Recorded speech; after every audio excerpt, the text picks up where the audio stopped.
Hecate.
Hello, Goody, friend. goody, Remember to lookies to giggle you. and wiggle.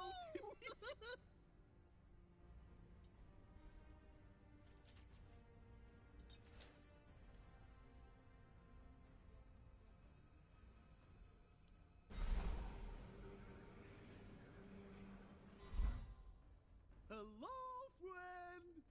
Bye.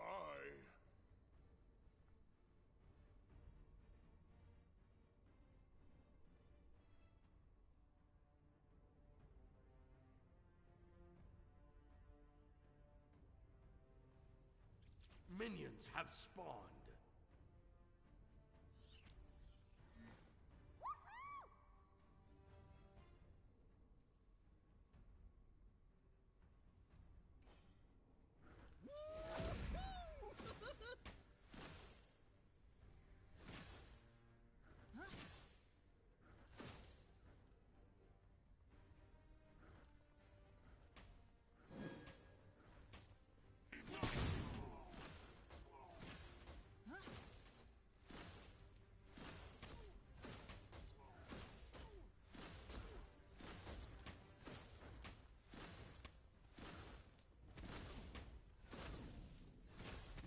Your middle tower is under attack.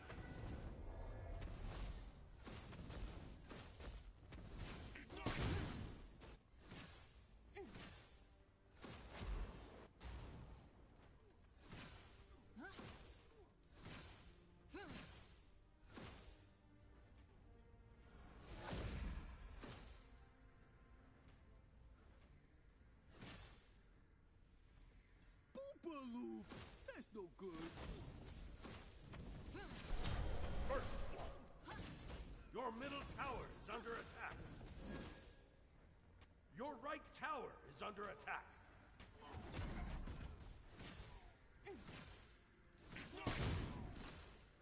Take this jungle buff.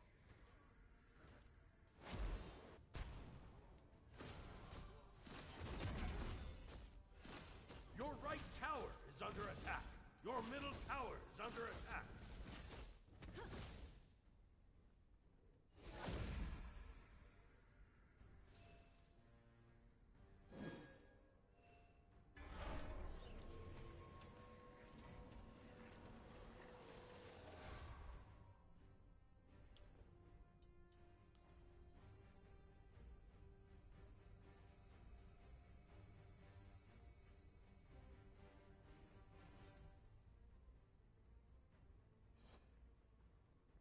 Your middle tower is under attack.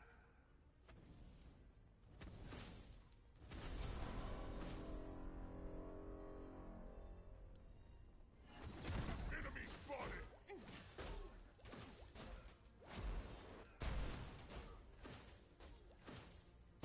Fuel for the fire.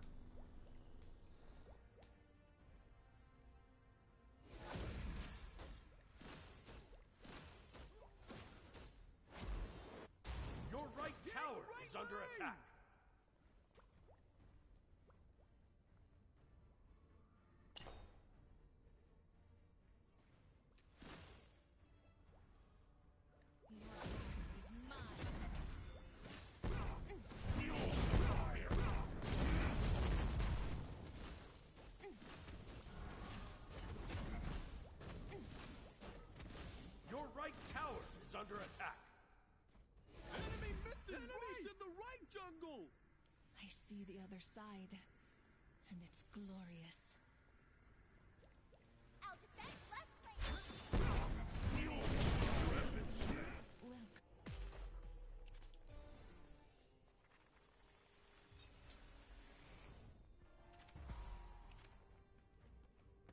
Welcome.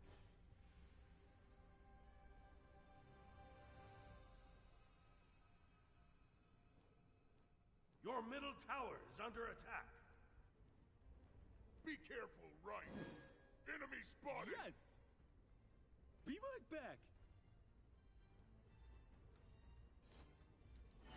Take this jungle buff. Enemies in the right jungle! Okay, okay. On my Enemy way! missing middle.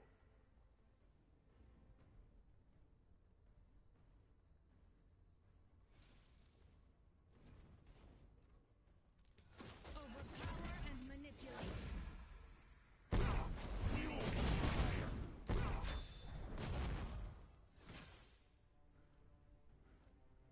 Distract and destroy. An ally has been slain. Your left tower is under attack. Your right tower is under attack.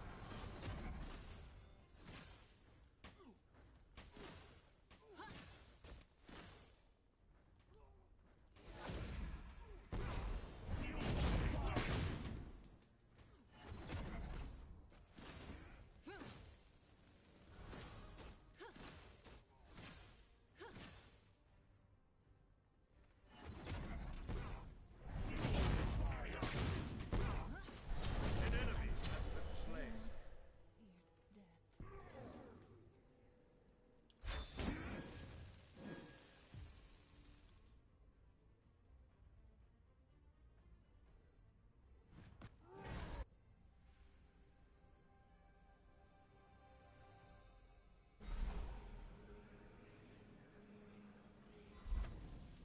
Your middle tower is under attack.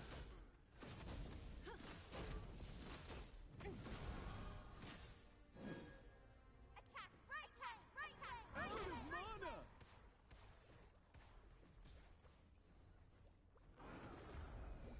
Overpower and manipulate. An ally has been slain. Gank right lane! Good game. You rock. Killing spree. Your right tower is under attack. Overpower and manipulate.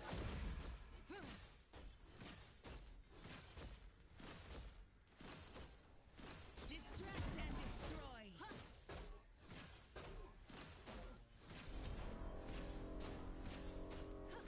An ally has been slain.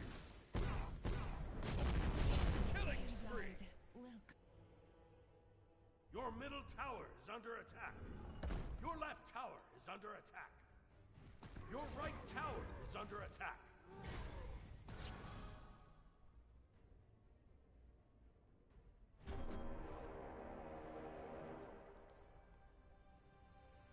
An ally has been slain. Your middle tower is under Balloons. attack. That's no good. Double kill. Rampage.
under attack.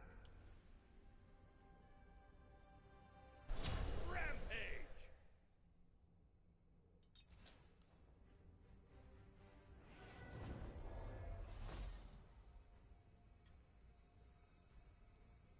Your middle tower is under attack. Your right tower is under attack.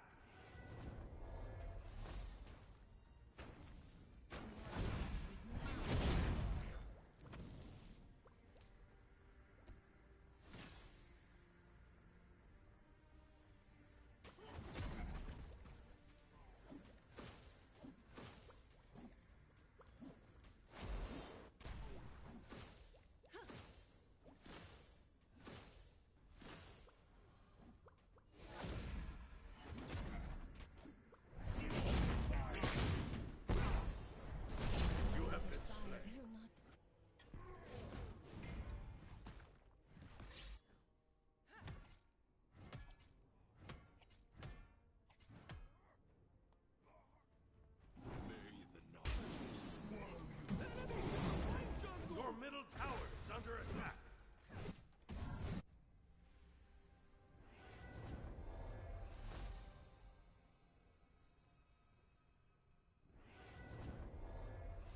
An ally has been slain. Shut down. Your middle tower is under attack. Overpower and manipulate. All magic flows to me.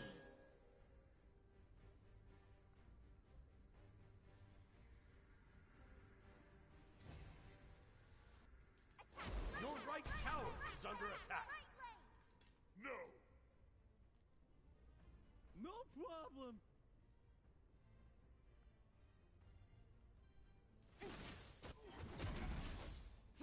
Attack! Your right tower is under attack. An ally has been slain.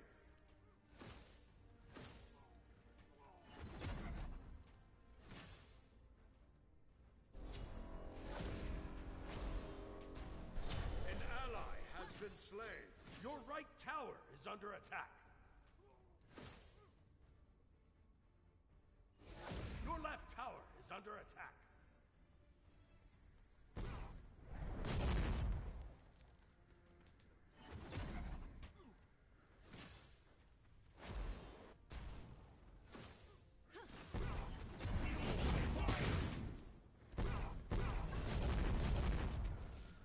Your middle tower is under attack. Your middle tower has been destroyed. Enemy One missing for metal! days. Left! One still on this planet. Unstoppable! Do not.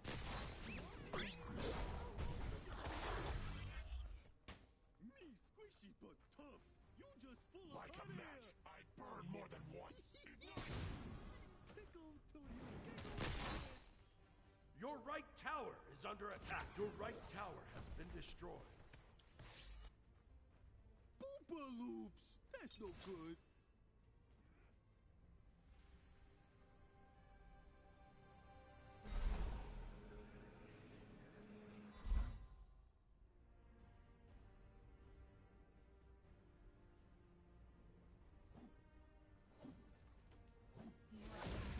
Mine. Enemy missing metal!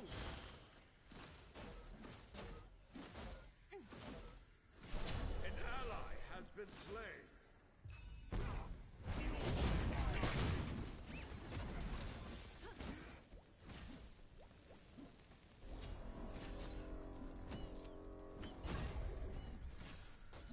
Overpower and manipulate. Your left tower is under attack. Shut down. Completed! Bye-bye!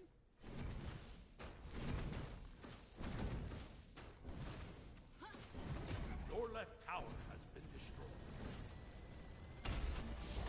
You have been slain.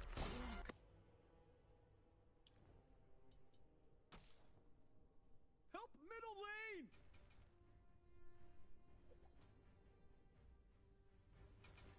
Enemy missing left!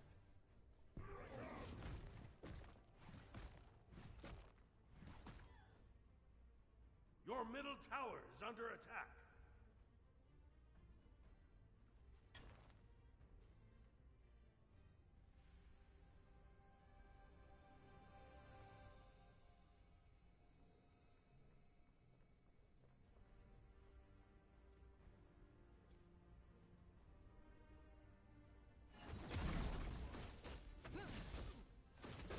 Your middle tower is under attack.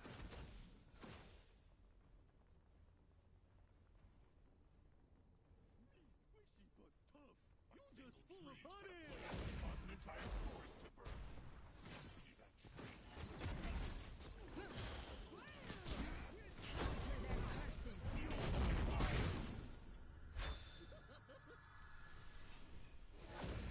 It's a trap. You have been slain. Ladies, welcome. Enemy ultimate down.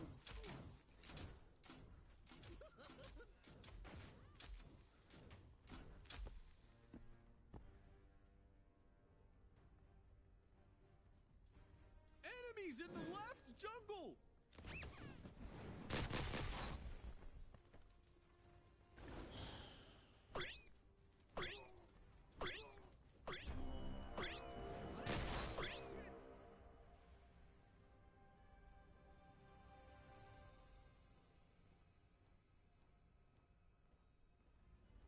Your right tower is under attack. Group up. Defend left lane.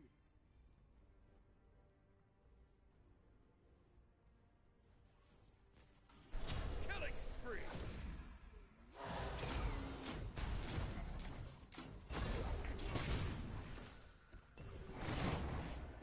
Killing spree. Welcome.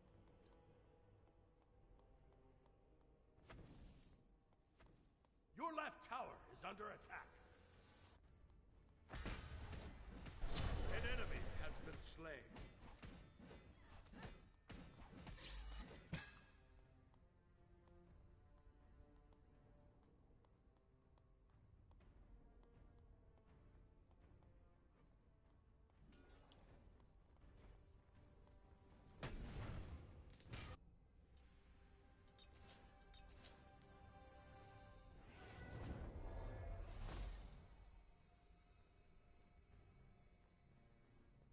Your right tower is under attack.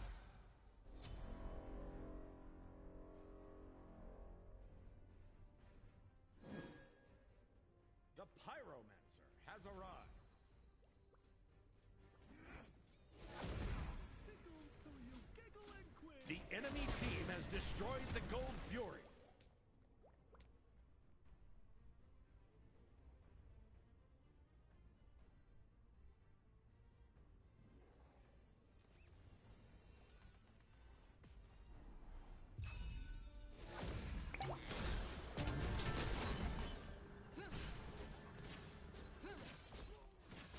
Dispel their attacks.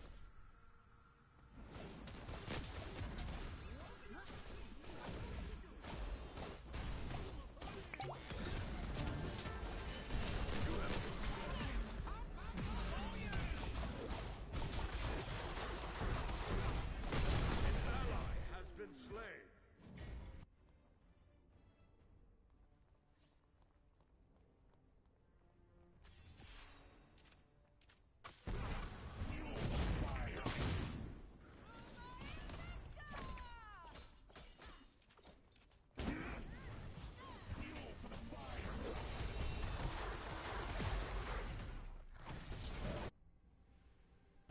An ally has been slain.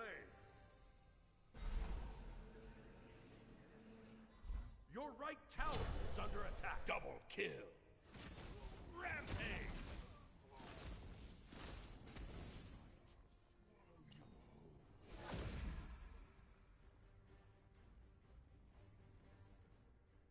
Your right tower is under attack.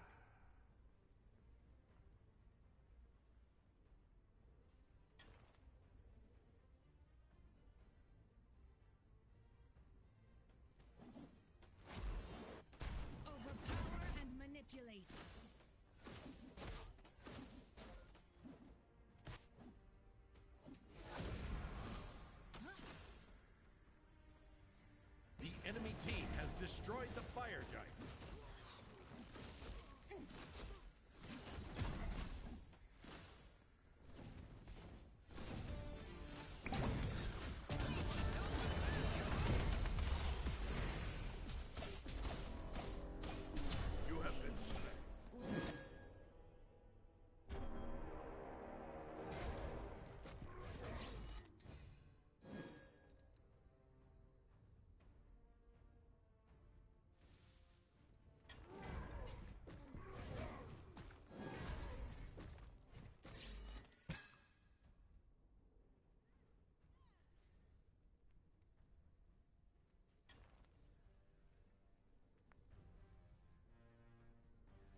Your right tower is under attack. Your right tower has been destroyed.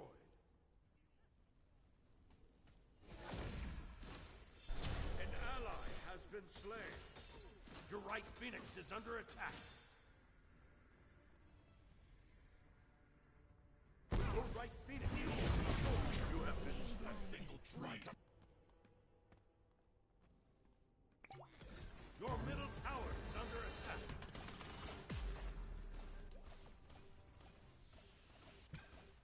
Your middle tower has been destroyed. Your middle Phoenix is under attack.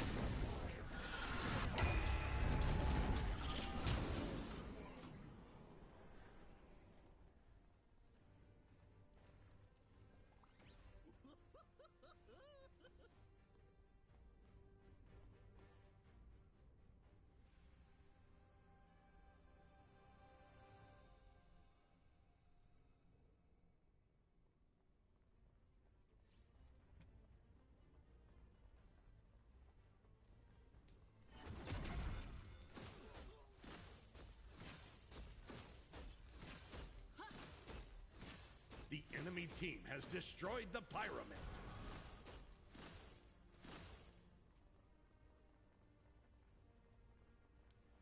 Overpower and manipulate. Thanks!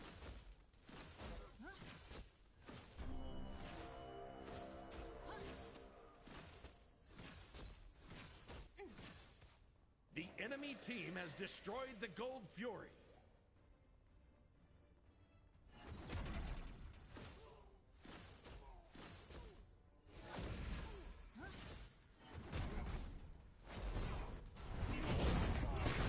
Unstoppable. Falling back!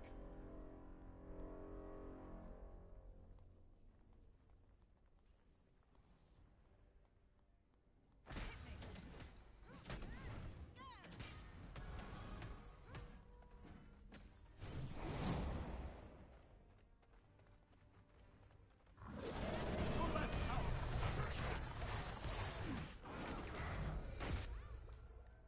under attack. Your left tower has been destroyed. An ally has been slain.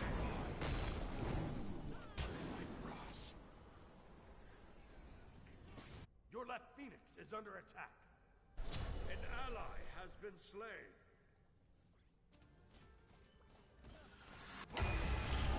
Double kill. Rampage. Your middle Phoenix is under attack. Your left Phoenix is under attack. Killing spree. Your middle Phoenix has been destroyed. Your Titan is under attack. Your left Phoenix is under attack. Remember to giggle and wiggle! Your left Phoenix has been destroyed. Your Titan is under attack.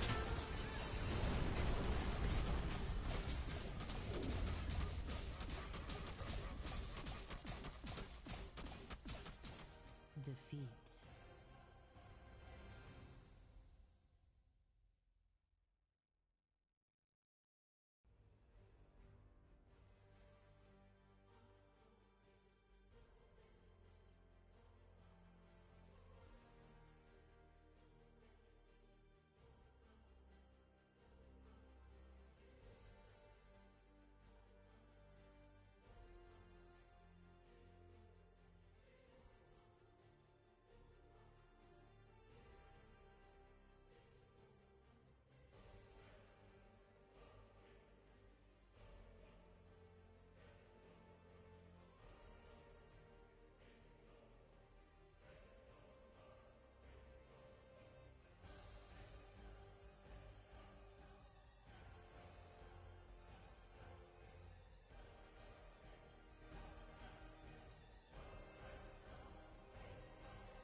Gold, I don't want it.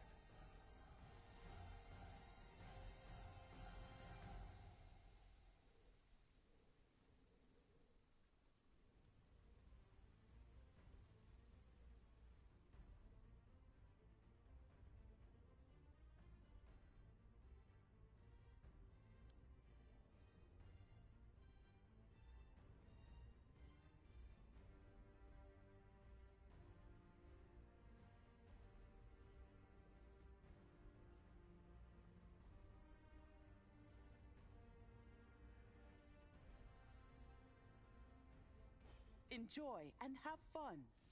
Until next time.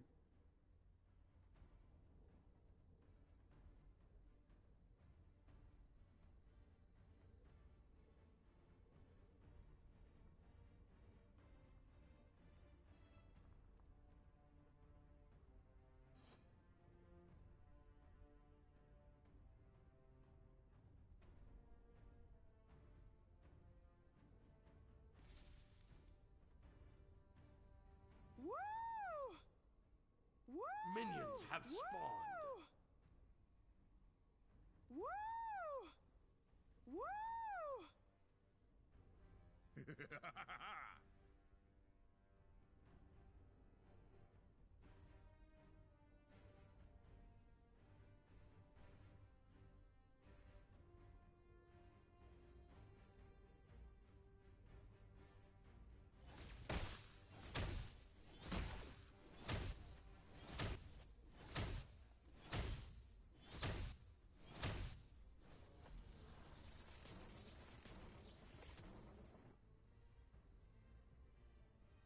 You have made me so proud.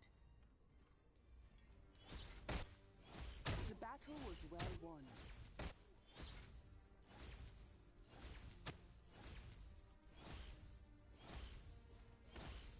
Take this jungle buff, please.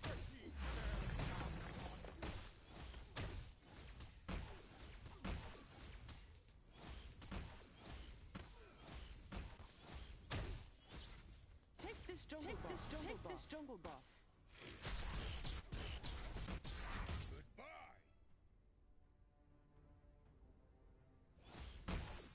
Your left tower is under attack.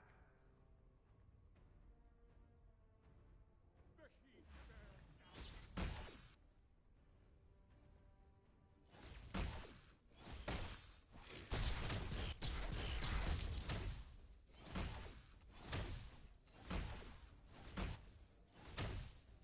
Your right tower is under attack. The battle was well won.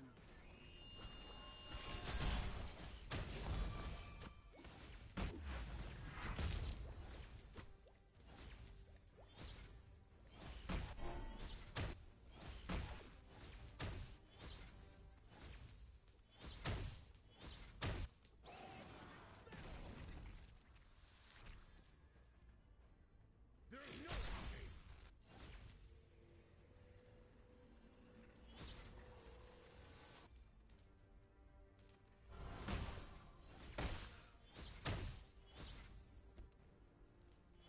There is no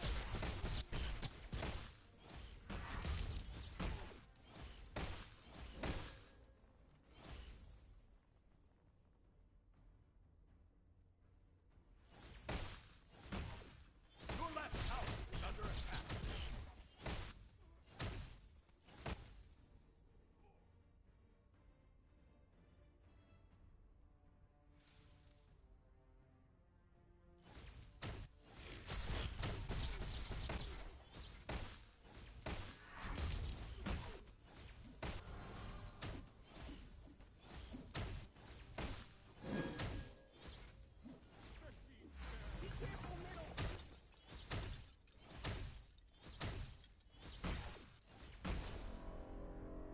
Your left tower is under attack.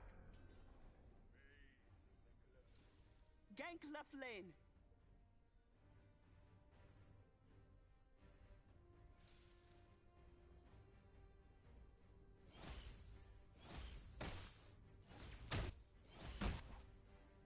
There is no escape! First blood. Double kill. under attack.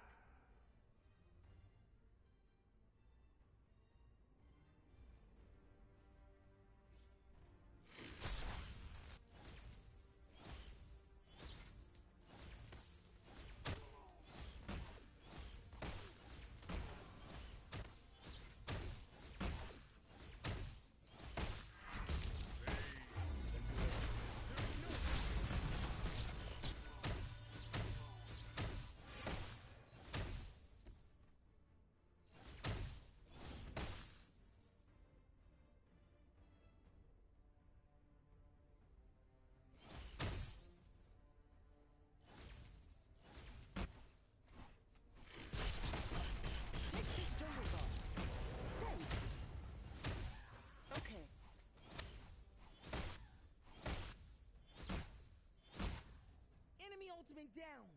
Take this jungle buff. Take this jungle buff. Take this Your jungle left buff. tower is under attack.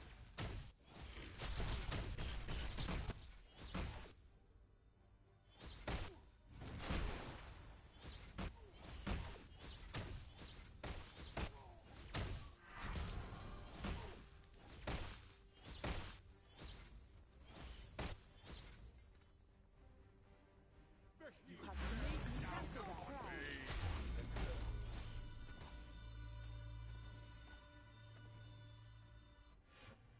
Your left tower is under attack.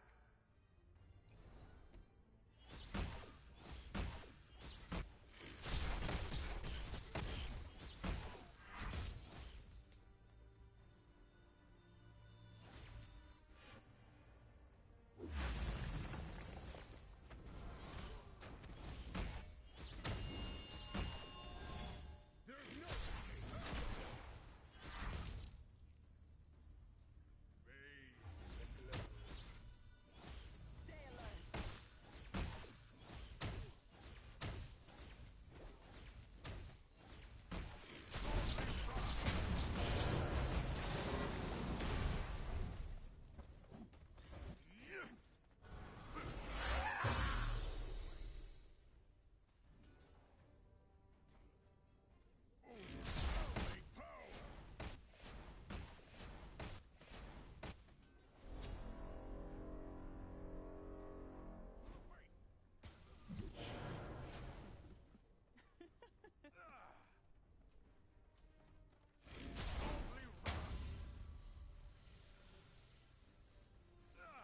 Stay alert. Your left tower is under attack. You have been slain.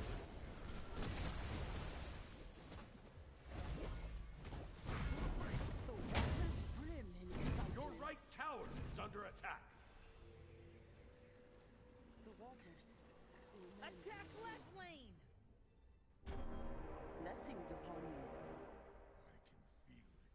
I can feel it. You have made me so proud.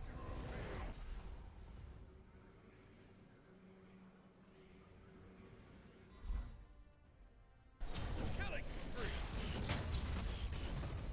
Oh no. Your right tower is under attack.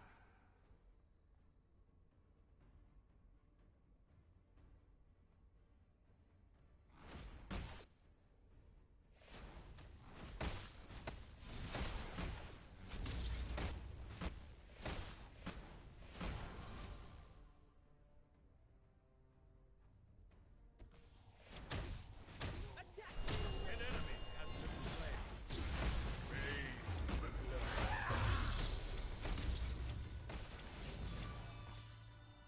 Attack middle lane.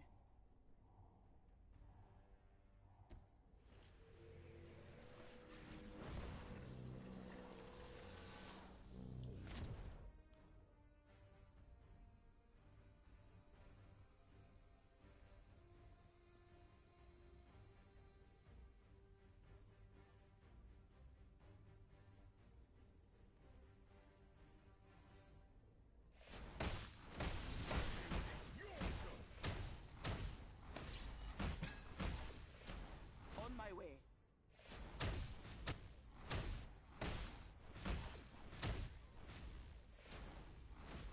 An enemy has been slain.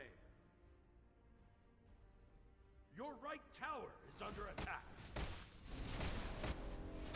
May luck shower you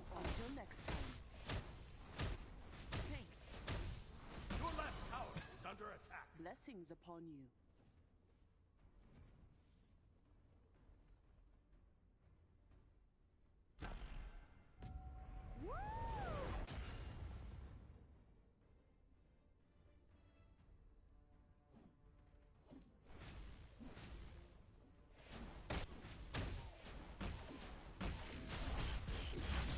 Your left tower is under attack.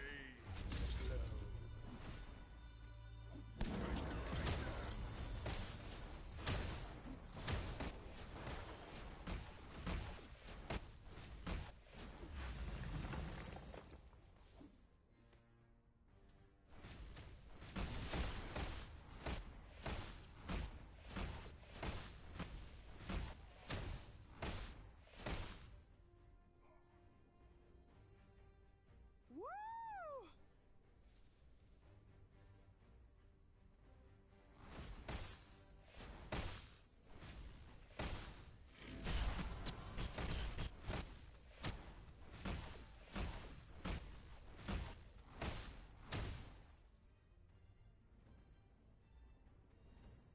Your right tower is under attack.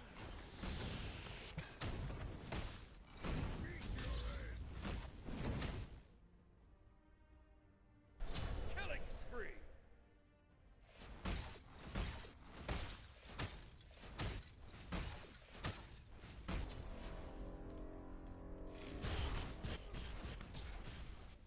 An enemy has been slain.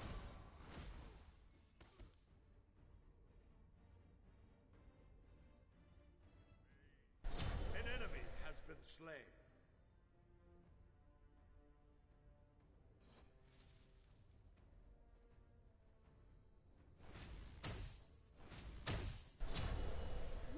An enemy has been slain. I do what I must.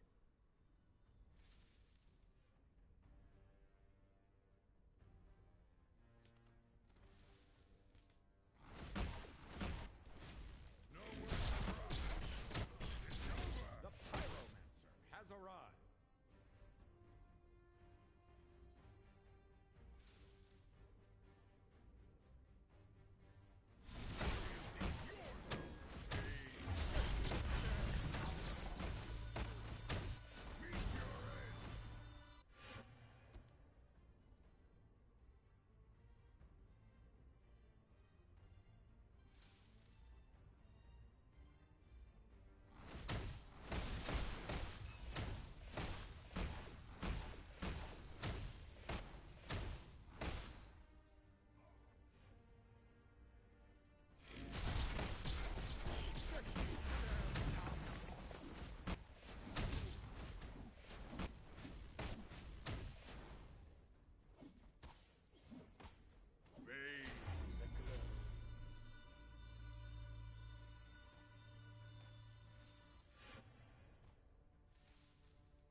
The battle was well won.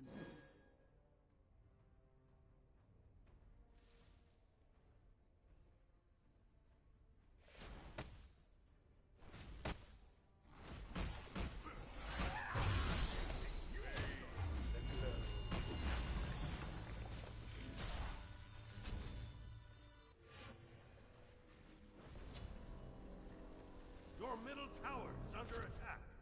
Blessings upon Rampage. you.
Your right tower is under attack.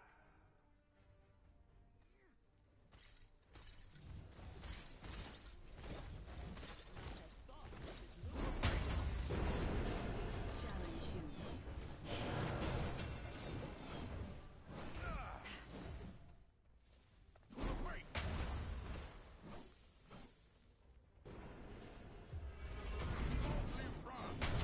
Shut down. Your left tower is under attack.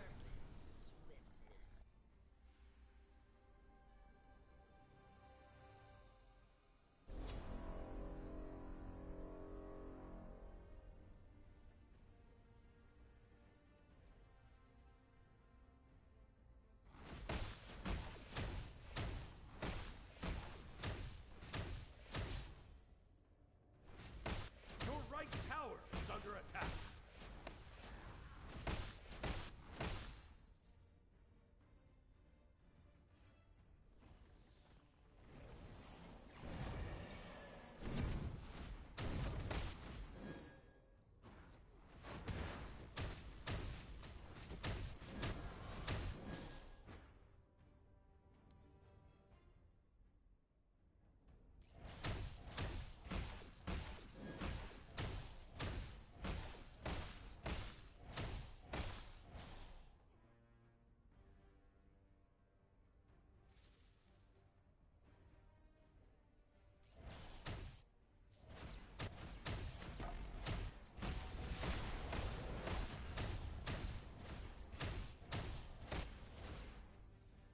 Your right tower is under attack. Your left tower is under attack.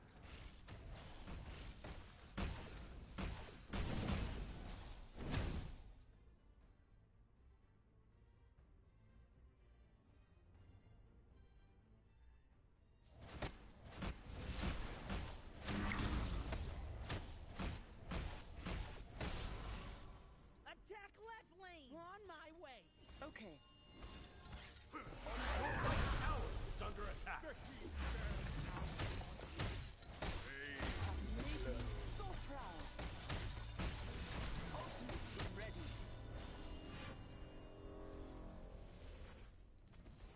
Your right tower is under attack. An enemy has been slain.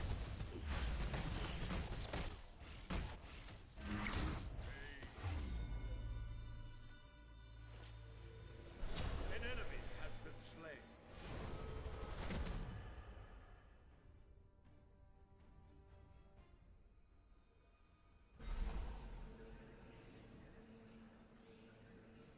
The waters brim in excitement. Unstoppable. Attack the gold fury! Attack left lane. Attack the gold fury! The glow.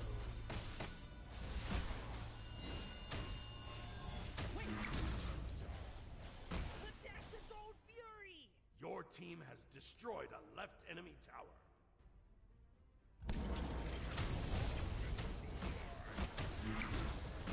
Attack the gold fury! No. To think, there is one who can challenge me. Attack! Attack!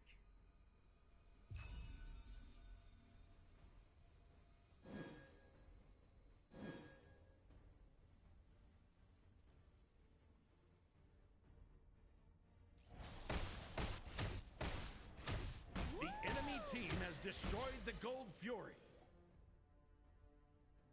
The waters brim in excitement. An enemy has been slain. Attack the Gold Fury.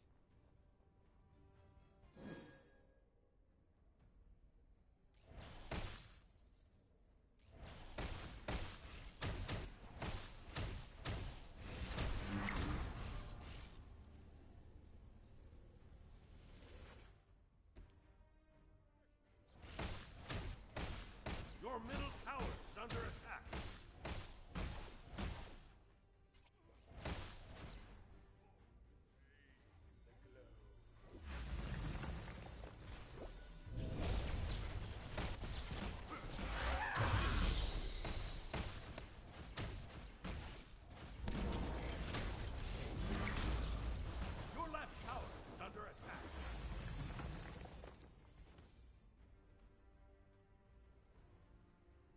left tower has been destroyed.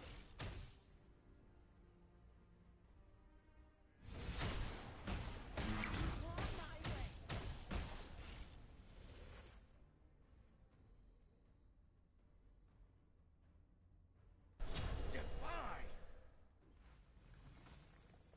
Attack right lane!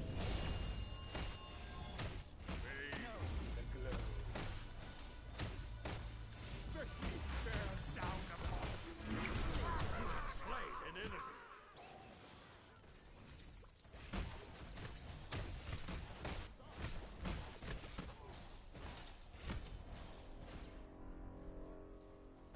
An ally has been slain.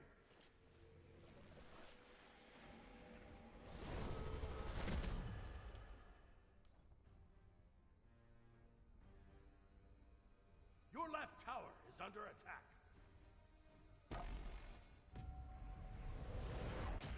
On my way.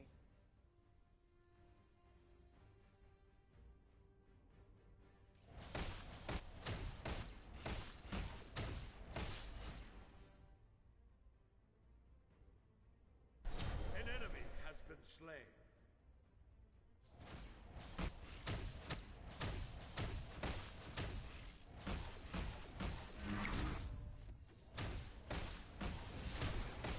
The battle was well won.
under attack. Attack left lane! Your right tower is under attack.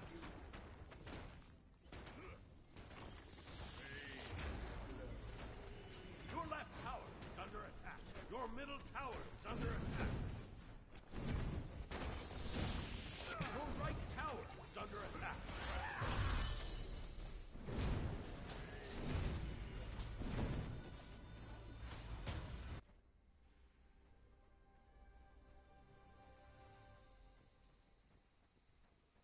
Your right tower is under attack. On my Your way! middle tower is under attack.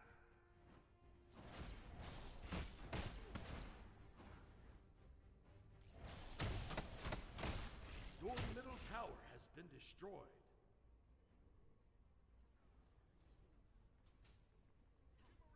Your middle tower is under attack.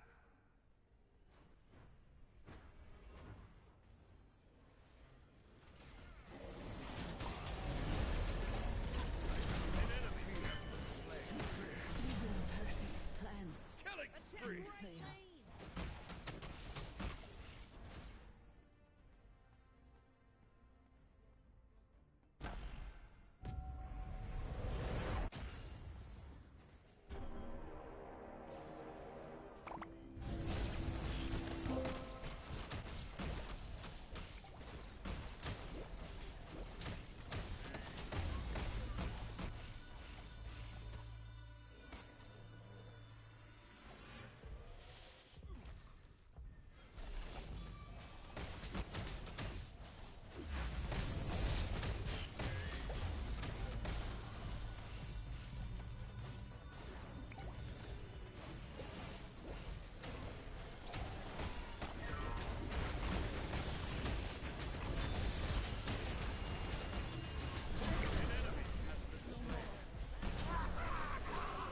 Your team has destroyed a right enemy's tower.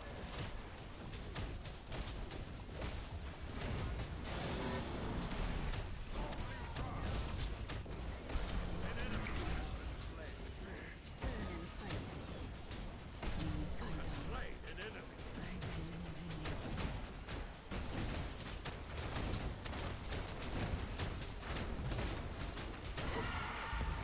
Right enemy Phoenix. Attack!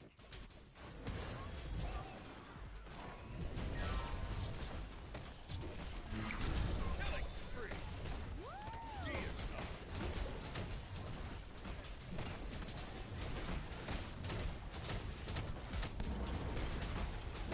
An ally has been slain. That was only What I lost.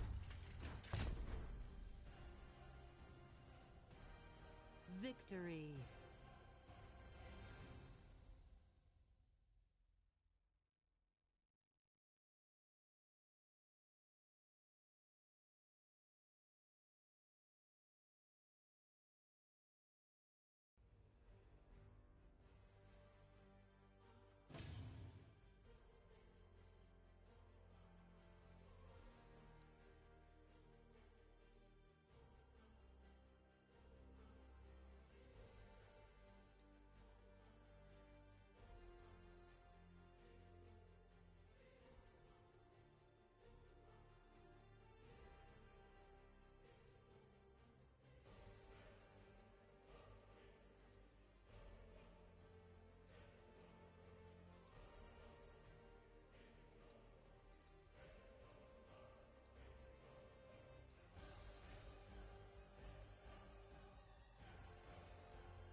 May I take your order?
Have fun.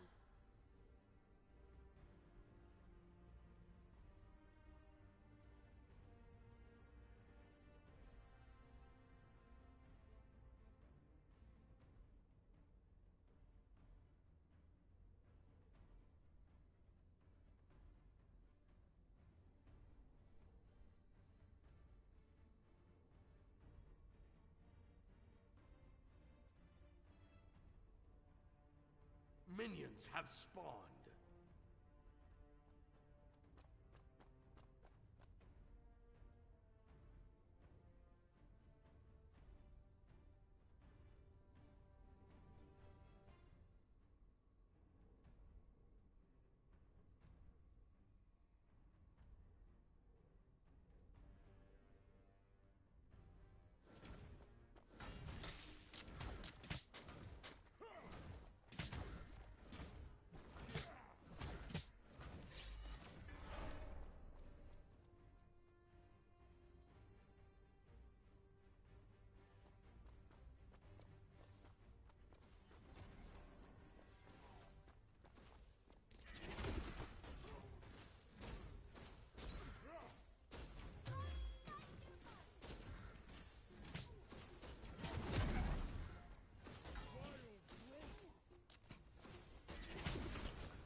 kill.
With more than 70 to 80% usage is that's 85%, which is not good. However, I don't think the design is unworkable. I actually think it's really interesting. It just needs to be diverted into a position where Thanatos is I played as with it at Encore least because for I'm like, you know what? 85% I haven't aspect played as usage on that Thanatos character solo makes sense. at all, so 85% I'm aspect curious usage on on his kit. Thanatos jungle is a problem in my opinion.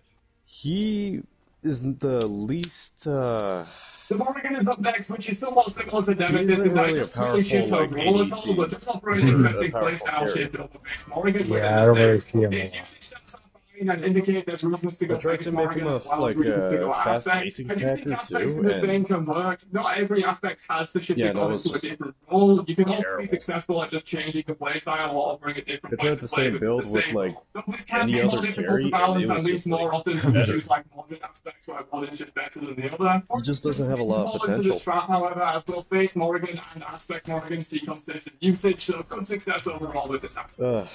And it was literally one of my first matches back on the arena too, so I'm like, oh, let me see if I can play as him and see what I can do with him. Absolutely nothing. Even with the pre-built thing, it was not enjoyable.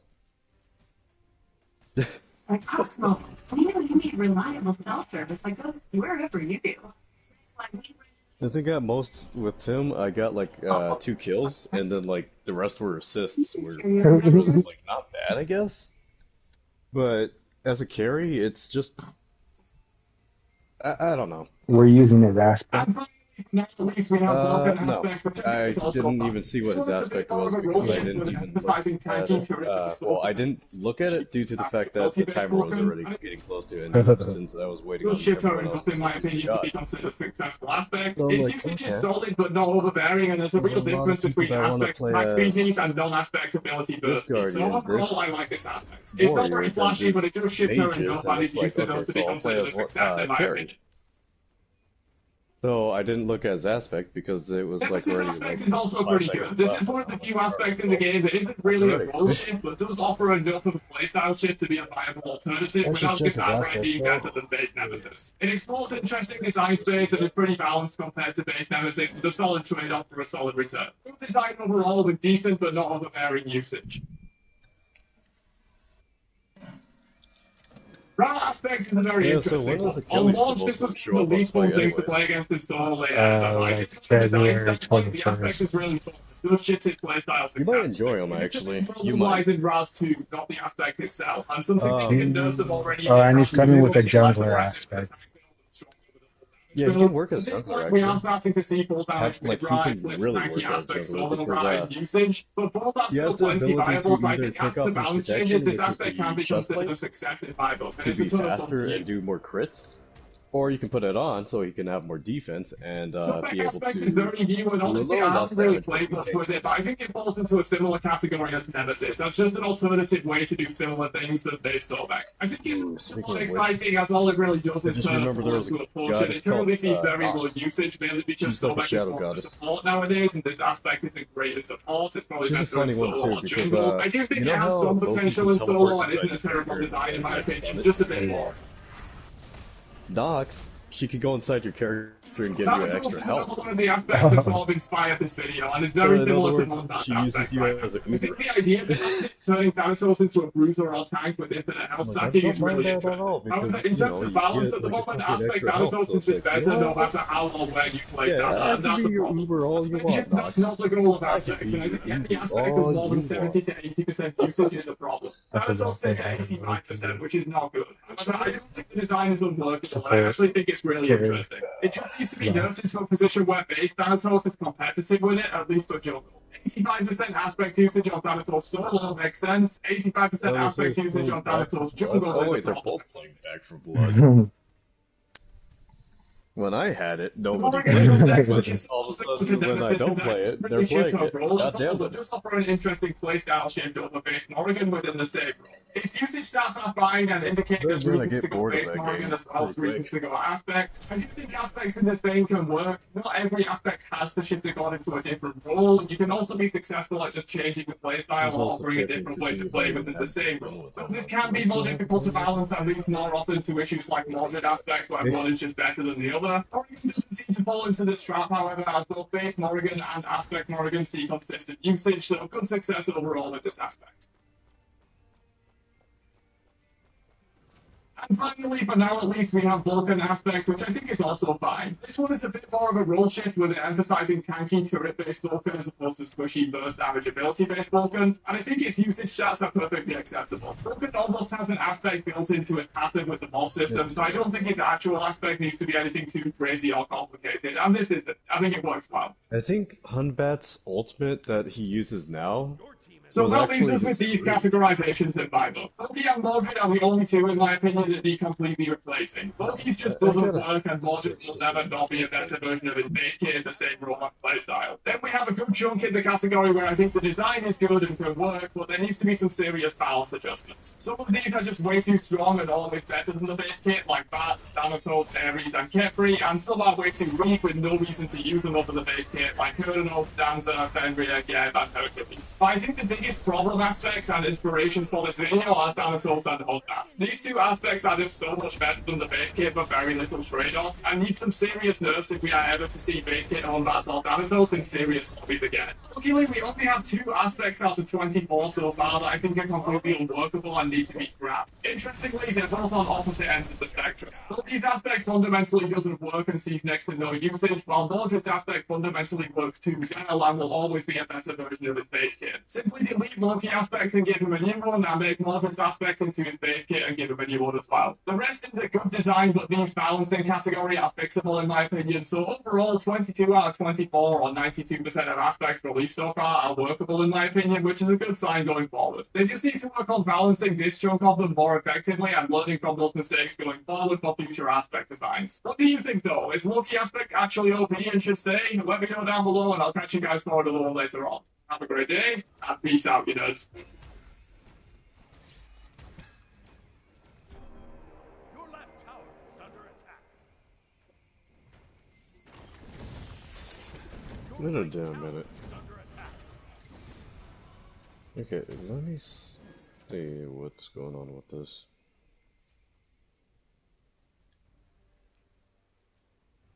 First time you try bounce, it hits you. Your laundry feels way fresher, softer. So you start to wonder, what sheet of bounce on the finance guy? Will it make handle softer? Bounce can't do it all. But for better laundry, bounce.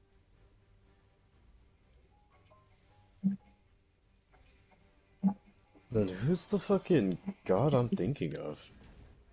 Restaurant, what others do you hear about? Shut down.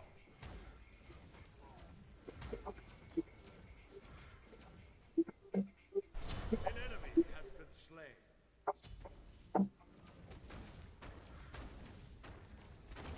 Camazotz. That's his fucking name. Smite 2 has been improving at an astonishing pace, especially over the last few months, so the regular updates bringing new content, fixes, and balance updates have been great. I think I speak for most people when I say the potential of the game is becoming ever more clear, so here's a few things I'm really excited for about the future of Smite 2.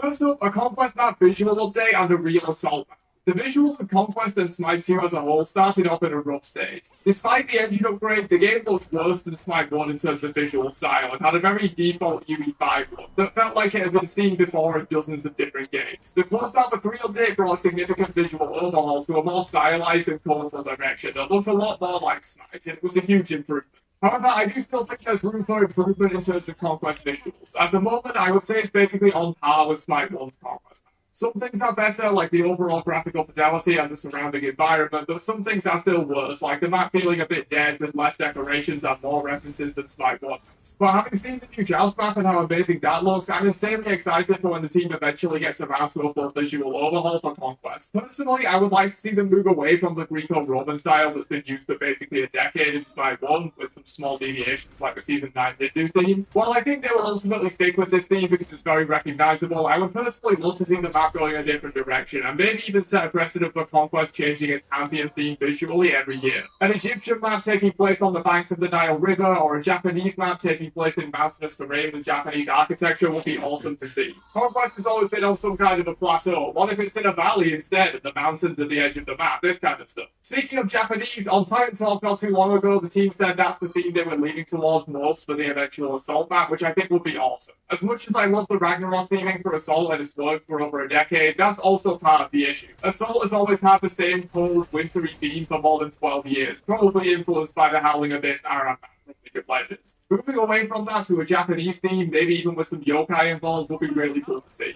Moving on from maps though, another thing I'm excited for is crossovers returning to Smite 2. One thing that I will admit is very sad about the sequel is that while we might get popular classic skins returning for Legacy Gems only, it's highly unlikely that we'll get crossover skins ported, because the license would have to be renewed in order to put them into a new game. However, new crossover events are still going to be very exciting, and I personally am hoping to see more gaming crossovers with stuff like Baldur's Gate, Divinity Original Sin, Dragon Quest, Borderlands, hell, even fighting games like Street Fighter or Tekken could be really cool. Smite 1's crossovers mostly lean towards cartoons and TV shows, with the only real gaming crossovers we got being Magic the Gathering and RuneScape, which were really cool, but I think they should do more of them. Of course, Smite 2's first crossover event has already happened with the Lord of the Rings, but that felt very much like an alpha test crossover, as it literally happened in the alpha and had no skins, the things most people care about in crossovers. Most new Smite 2 skins I've seen are noticeably higher quality than Smite 1 thanks to the move to UE5, and I think future crossover events could go hard in Smite 2. Future cosmetics in general is another thing I'm excited for. The Wandering Market will be coming to the game in about a month while recording this video, and it seems like a really good system, with a fair price point at around 1,300 diamonds for entry. That's the equivalent of 650 Smite 1 gems, and even if you only buy one skin from a certain collection and literally nothing else, that's still good value compared to Smite 1. If you buy multiple skins or a few other cosmetics, or buy diamonds back, which you can get up to 400 by doing so, it seems like a really great system overall. And of course, you can use legacy gems on it, at which point you're only paying 650 diamonds and you can buy 400 back, meaning you get access to the entire market for 250 diamonds.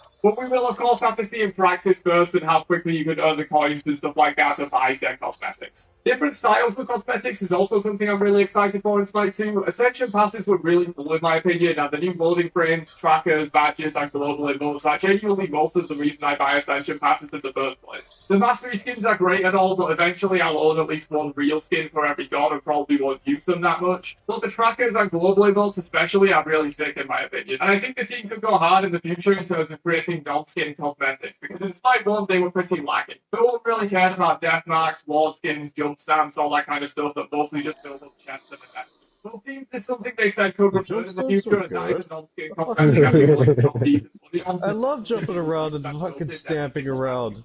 They were actually fun. Themselves I'm excited for. They appear to be higher quality than Smite 1. This guy doesn't know Smite players. That sounds fun to me. It really was fun, because just a picture of this, just some random ass chibi doge that you have as your jump stamp, and you're just running around the map and just fucking jumping around.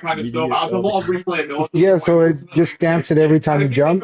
Yep. Yeah, that's amazing. What the fuck? Yeah, I don't know what this guy's talking about. He doesn't know Smite players. Especially after you kill someone and then you jump on them. They had voice actors too, by the way. They had like certain voice actors for each announcement, so you could like spend some gems for it, and it's not that bad. Oh, yeah. I think I remember. I'm pretty sure your sister plays the first Smite, doesn't she? At the rate they're Yeah. going, we'll have 82 goals in the Yeah, game so by I'm pretty sure August. And you can see depending on how like much they slow down releases, if she the plays it, quality you of the can goal look goals at the will options, and be it will show you sometime voice in late actors, 2026, profile maybe pictures, and early it will show 2027 show if they a slow down. chibi In a similar nose vein, I'm jump cautiously stance, excited for reworks the coming to problematic ward jobs. skin, Unfortunately, I wouldn't put my money on this the since Pirates have a pretty recall, bad track record with reworks, especially in the the later years. They said podiums publicly that whenever they rework a god, it usually display causes an too. awkward There's a that is lot worse of for the things in diehard Smite fans of 1. the original kits. 6% of the Now overall I'm share from the intrigued, later It's years. really especially with nice. the But there are some recall. good kits that, in my Oh opinion, the yeah, game the will be recall healthier one's for. very Such as nice. Freya, Baki Kujira, Bavana, Also, Nox, with the and Nicaras, and aspect maybe that, a few others. yeah, Even that if it pisses some you people off, on the grand scale, just that's only a told me few about, players yeah, no, compared it to the other actually works a 95% little of bit people who better. I was care for able to these take gods out the but have to Titan play within against them. like But maybe yeah, this is something two I'm hoping for, but I'm also not getting super goes. excited for, since I don't think it will happen based on how So I Yep. have Odysseus on the bow. I subject of have gods, though, the new the gods is something I'm insanely excited for, especially. Dominance, The later Quinn's years of Blade, Smite Gods are some of Deathbringer, my least the favorite gods on Reaper, the dead, with the vast Heartseeker, majority of gods being and I released went with the 16, 9, Sharpshooter's 10, Arrow. 11 being either 4. I love the sharpshooter. Oh yeah, no, that one's good. That extra crit, yeah. So with all that, I was able to do way more, because with Heartseeker, it says your abilities deal bonus physical damage as a percent of the target's max HP. The percentage HP damage is equal to 2.5% of your strength. Dominance says your basic attacks deal bonus damage as if your target had 20% less protections. So in other words, it's pretty much just passive, but a little bit better.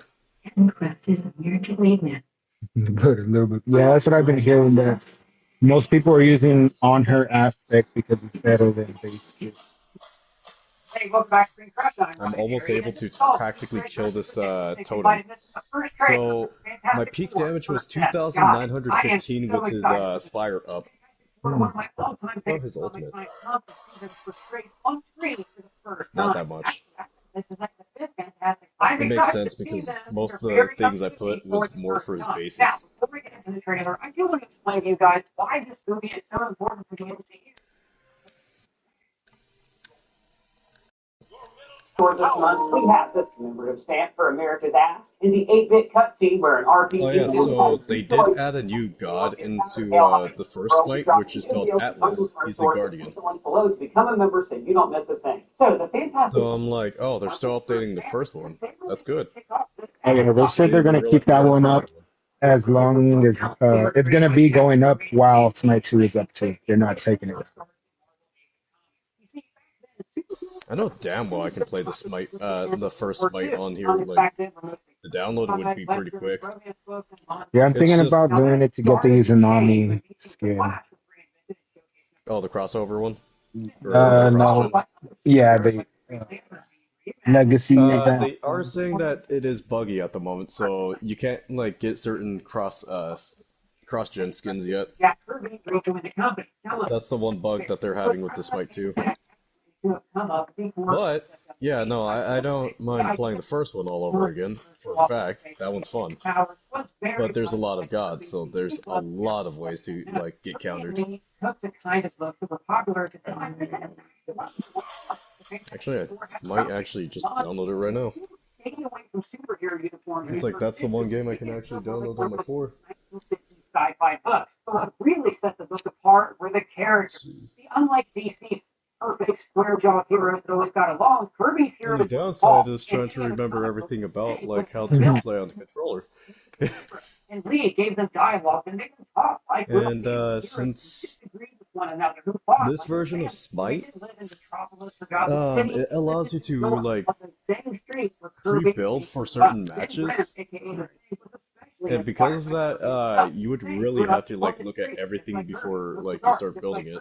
Most importantly, the thing was always intended to be Jewish, What like the fuck Kirby. is it? Now, although the thing's religion wasn't confirmed until decades later, it is still nice that Marvel Studios cast Jewish actor Evan Moss Backrack There it is. in the MCU. But the Fantastic I'm Four gonna comics have put it to always been download. I'm about gonna see how long it exploration and takes. scientific discovery. And every week, you had no idea what you were going to get from their pages. They may travel to space or Wakanda or other dimensions or fend off supervillains at home. And over the years, creators like John Byrne and Mark Waid and Dan Slott and countless others have expanded upon this lore. Now, I think that Pedro Pascal was perfect casting in this role. I mean, through projects like The Mandalorian and The Last of Us, he's become a father figure for the entire internet. But frankly, he won my heart during the movie The Unbearable Weight of But I Massive know Talent. damn well I love Smite, the first one better because its trading ground actually gives you more variety.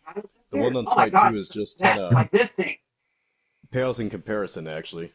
Colton, can you show Paddington 2, please? Sorry, man. It looks like it's not on anything that we're subscribed to. What are you talking about? We subscribe to everything. Netflix, Disney Plus, Max, Paramount, Peacock, Amazon, ABC, Apple, Screen Buddy, Screen Stuff Plus, Meow It Max. says here that we need to subscribe to Movies Max Plus. Oh, man, I'm so sick of this. I pay for all these streaming services and none of them ever got what we want to watch. And my phone is frozen. Actually, you know what, buddy? I got you. There.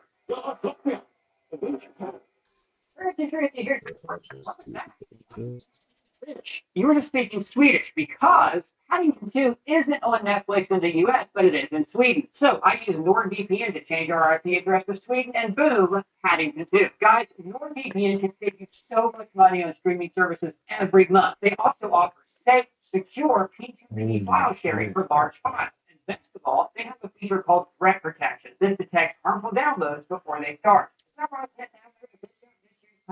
Yes, because that file is filled with viruses. Please don't download that. But also, NordVPN's ad blocker is amazing. It's the only ad blocker that I use. See, guys, NordVPN has so many features, and this is why I have been a loyal NordVPN customer for 5 years now. You can add up to 6 devices to your account, mobile, TV, or your desktop. And now, if you want to support our channel, NordVPN is offering a great deal through our link below, nordvpn.com/ScreenCrush. When you sign up now, you get a huge discount on a 2-year plan, plus 4 additional bonus months for free. You won't regret it. You'll find yourself using this every single day. Again, save yourself some money, keep yourself protected, and help support our channel by clicking the link below to get a special discount on a 2-year plan, plus 4 additional bonus months for free at nordvpn.com/ScreenCrush. Now, back to the trailer. Counting Now, for in it. the movies, filmmakers have often struggled to tell the Fantastic Four story because of budget constraints. Now, we can make a whole video about all these failed attempts, but this franchise seemed cursed for a long time. The first film, made by B-movie director Roger Corman, was a $1 million scheme to hang on to the rights. The 20s Fantastic Four movies by barbershop director Tim Story had their moments, but really they failed to embrace the comics' pulpy roots and instead kept the team grounded in cheap locations, and they also turned Galactus into a clown.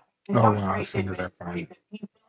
To give us a darker, grounded take on the team, which was always a bad idea. It's like making a Superman movie devoid of optimism and joy. And when the MCU started, Marvel Studios couldn't use the Fantastic Four because the rights were held by Fox Studios, that is, Fox in 2018. Now, it's taken us 7 years to finally get the movie made, but Marvel wanted the right script and the right to do justice to this team. And if I could just say, it's a shame this movie is coming out toward the end of the multiverse saga, because a lot of Marvel movies and shows have wasted the potential of this concept. Like, rather than seeing the FF introduced in Universe 616, Matt Shackman is reimagining them in an alternate version of the 1960s with, like, more advanced technology, but with 60s fashion and sensibilities. Like, this could end up giving us the most comic-accurate adaptation of any character in the MCU. So, I'm glad they're finally having fun with the multiverse saga, instead of just using it for cameos and nostalgia baiting. So, let's break down this trailer. So, for the past few days, Marvel has been telling us that this trailer launch is brought to you by the Future Foundation. Now, in the comics, the Future Foundation was a type of school that Reed Richards started for exceptional or superpowered kids. And for a while, they had their own really fun spin-off book, art by Mike Allred. I highly recommend it. But in this universe, the Future Foundation seems more like a think tank founded by Reed Richards. You see, this movie takes place in an alternate reality, one where Reed Richards' genius gave the world advanced technology in the 1960s. So this creates the fun, retro-futuristic feel that we see in this trailer. And frankly, I think this is what the multiverse saga should be about. Instead of giving us different versions of characters, give us different versions of realities.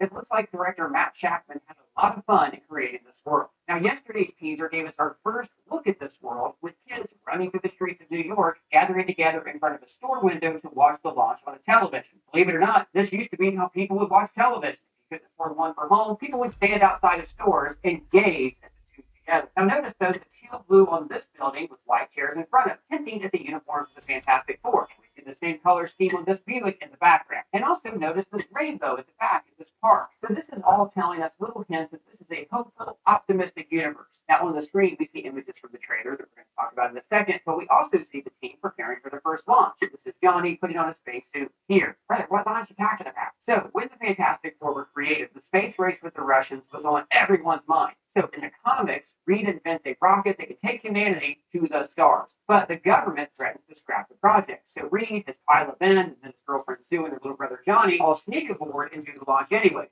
So Johnny and Sue can run because they're just cause? Yes. Anyways, they get hit with cosmic rays, and those rays manifest them to get powers based on their personalities. Sue becomes invisible because Reed often ignored her. Johnny is a hothead, so he gets flame powers. Ben thinks of himself as an ugly brute, and Reed's intelligence means he has a flexible mind, so he gets stretching powers.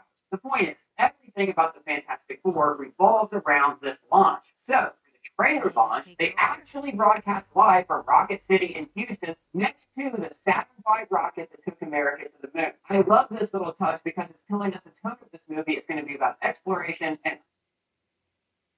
Now, you can save on Cox Internet when you add Cox Mobile, which means fiber-powered internet at home and unbeatable 5G reliability on the go.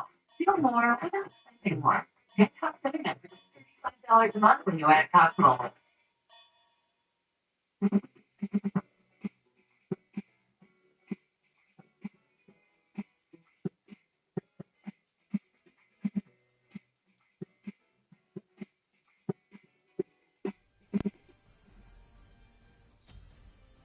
Optimism.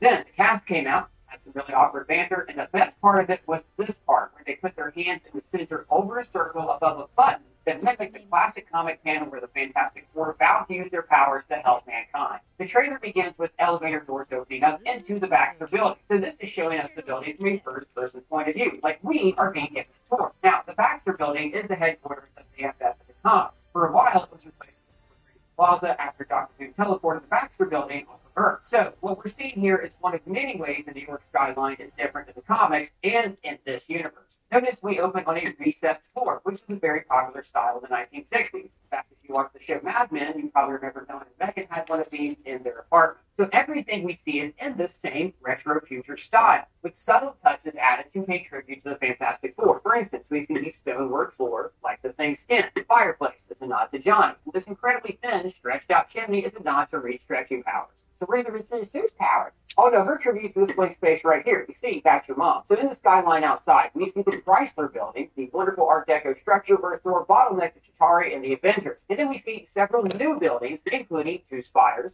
the Space Needle in Seattle. And this building with the orb on top is similar to the Sentry Tower in the comics, which eventually became Avengers Tower. Now, all of these spires are a type of architecture that is common in the Manhattan skyline today, but these glass spires were just not present in the 1960s. So again, this is showing us Reed's influence on the technology of his time. Remember, in Multiverse of Madness, we saw how Reed's genius in that reality created advancements like the Greener City, mind-reading holograms, and of course, balls made out of pizza. And everything in this room has this blue and white aesthetic. Now, normally the Fantastic Four uniforms are a darker blue, but the lighter blue kind of makes us think of a blue sky, with the white accents making you think of clouds. So even in their uniform, they are reminding us the core of this team began with the rocket launch into the sky, that they are a team that is born out of the optimism of the space age. I also like the detail that the balcony has chairs and loungers, in case they want to catch a tan before flying off to fight people. Next, we see Reed in a suit.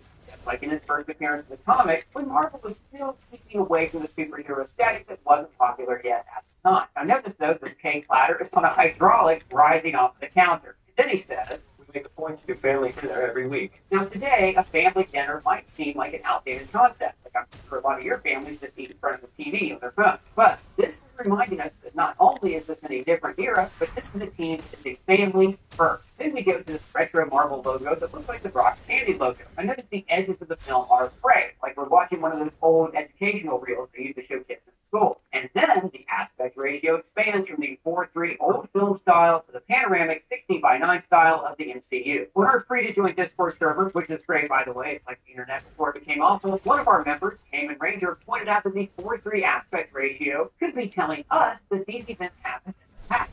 The ratio shifts to 16:9 after they get their powers. And then we see the outside of the building. It's light blue with the 4 in the center, just like their old headquarters or Freedom's Plaza that I mentioned earlier. So this is an interesting choice that the movie has made. Rather than show the origin story of the Fantastic Four, we are meeting the team after they are established and they're already celebrities. Now I think we will still see their origin in flashbacks, or maybe in old newsreel footage during a Baxter Building tour. But just like with Spider-Man Homecoming, I think Marvel is assuming that we already know the origin, so they chose to just hit the ground running. And then we see Herbie, which stands for Humanoid Experimental Robot V-Type Integrated Electronics. He was the FF's robot assistant in the early 1960s books, and I love his design here. He is extremely advanced. Hell, he's a flying robot that can cook, but he's also very retro. His eyes look like they're made out of real rich spools. Notice how they move independently of one another. And I also love the guy is wearing an apron. I mean, at this point, I just want to see some Marvel characters compete in a Master Chef competition. We have Thing, Vision, and Thanos. Now, this is our first look at Evan Moss' background as the Thing, and he looks incredibly comic accurate. So, in the 10 story film, they opted to put Michael Chiklis in a suit, which was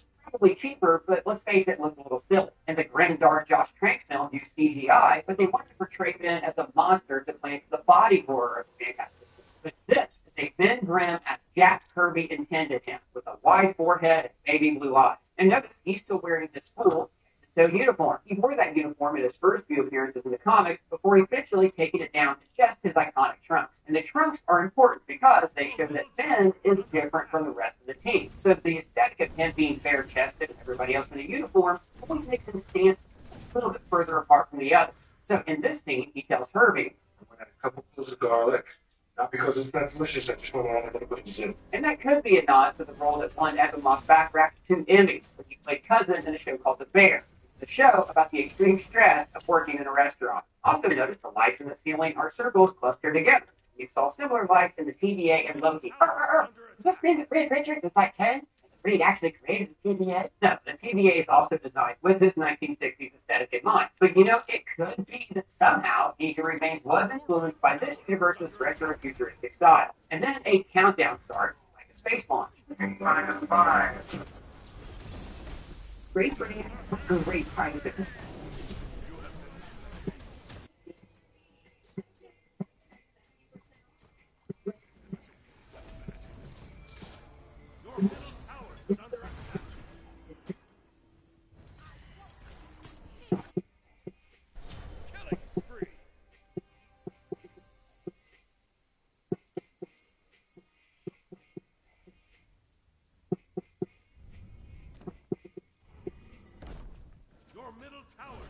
The Reed blackboard, like the cake platter, is automated, rising up out of the ground. I'd like to be using a blackboard, not some kind of futuristic computer, because it grounds us in this time and place, in the 1960s. But it also shows that Reed is an academic first, and this brings him back to his roots. And I also want to point out that this blackboard is emerging from a long wooden arch, which is similar to the bridge design of the Enterprise D in Star Trek The Next Generation. Again, these are both instances where people are giving us a sparkling image of an imaginary future. So in the drawing, we see 2 diagrams that look like wormholes, similar to this diagram on Eric Selvig's blackboard in Thor: The Dark World. Except this one says enter here and exit here. And beneath it says another universe with an arrow pointing to the exit portal. Now, wormholes here are interesting because remember, beginning of Loki episode 6, we have the first-person point of view of passing through black holes and entering different universes. So, if wormholes are a gateway to the multiverse, then we could be seeing Reed discover multiversal travel. Now, later in the trailer, we could get a glimpse of Galactus. We have theorized on this channel that Galactus could, in this world, be a devourer of universes and not just the planets.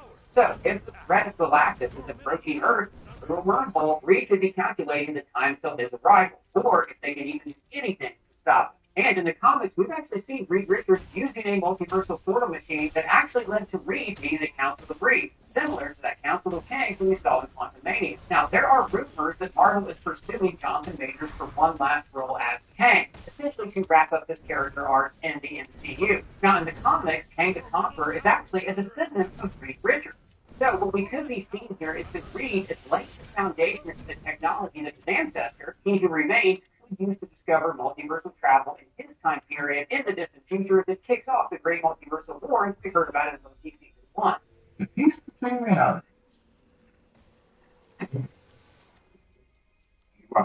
Now, Jonathan Majors was fired after being convicted of assault charges, but this is a small way that Marvel can still connect to the past and Kang the Conqueror while still setting up the future of Doctor Doom. And then we see footage of the team just before their space launch, and I think the colors of their spacesuits, of course, influence the colors of their team uniforms. The rocket is very similar to the ones that Jack Kirby drew in Fantastic Four issue 1, except this one has 4 rockets. 1 in the center and 3 on the side, of course in a nod to the Fantastic Four. And the look itself seems inspired by the old Flash Gordon movie serial that inspired George Lucas to create Star Wars.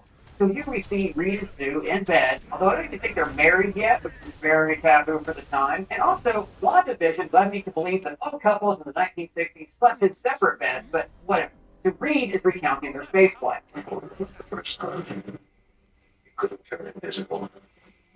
Now here, I think he is expressing guilt. In the comics, Reed never forgives himself because he planned the flight, and it turned Ben into a monster. Ben even warned Reed about the cosmic rays, but Reed did not provide the correct amount of shielding for the ship. So maybe, in this conversation with Sue, he is talking to her about a more simple time. And then we see flashes of Reed and Sue in space, but her powers first activate. So in the comics, this happens when they are on the ground. I think it's interesting that we are seeing this actually play out, and not like in a newsreel or a recreation. So maybe we will get frequent flashbacks to the actual accident. Or maybe this will be the movie's opening credit sequence. Sue reminds him that even though they have powers, they're still the same people. And then we see Ben in a classic comic pose, wearing his trench coat and fedora in a back alley on the streets of New York. And like I said earlier, these are the streets where Jack Kirby grew up. And the Thing was always a self-insert for Kirby in these stories. On the TV, he sees images of Reed himself back when he was handsome. So in the early comics, Ben always felt like his appearance meant that he was cursed to be alone for his entire life. He loves his family, but he longs to truly belong to the human race. Now, in the 10 story films, we could see an antagonistic relationship between him and Johnny in the comics, because, you know, Johnny is always teasing Ben about his appearance. But this isn't just cruel on Johnny's part. Johnny teasing Ben also keeps him from getting too deep into his own thoughts and feeling sorry for himself. So I hope we see some of that antagonistic relationship in this movie. Then we see Johnny jumping from a balcony, and I'm not sure if he shouts this. Well, because Reed invented something called unstable molecules that, for instance, can adapt to his stretching and can withstand Johnny's flames. We also see Johnny just laying upside down, playing in the spacesuit with a model rocket and his vinyl records in the background. So this is hitting home for us that, at least in the comics, Johnny is still a teenager. He's very immature. In fact, in the comics, he has a close relationship with Spider-Man.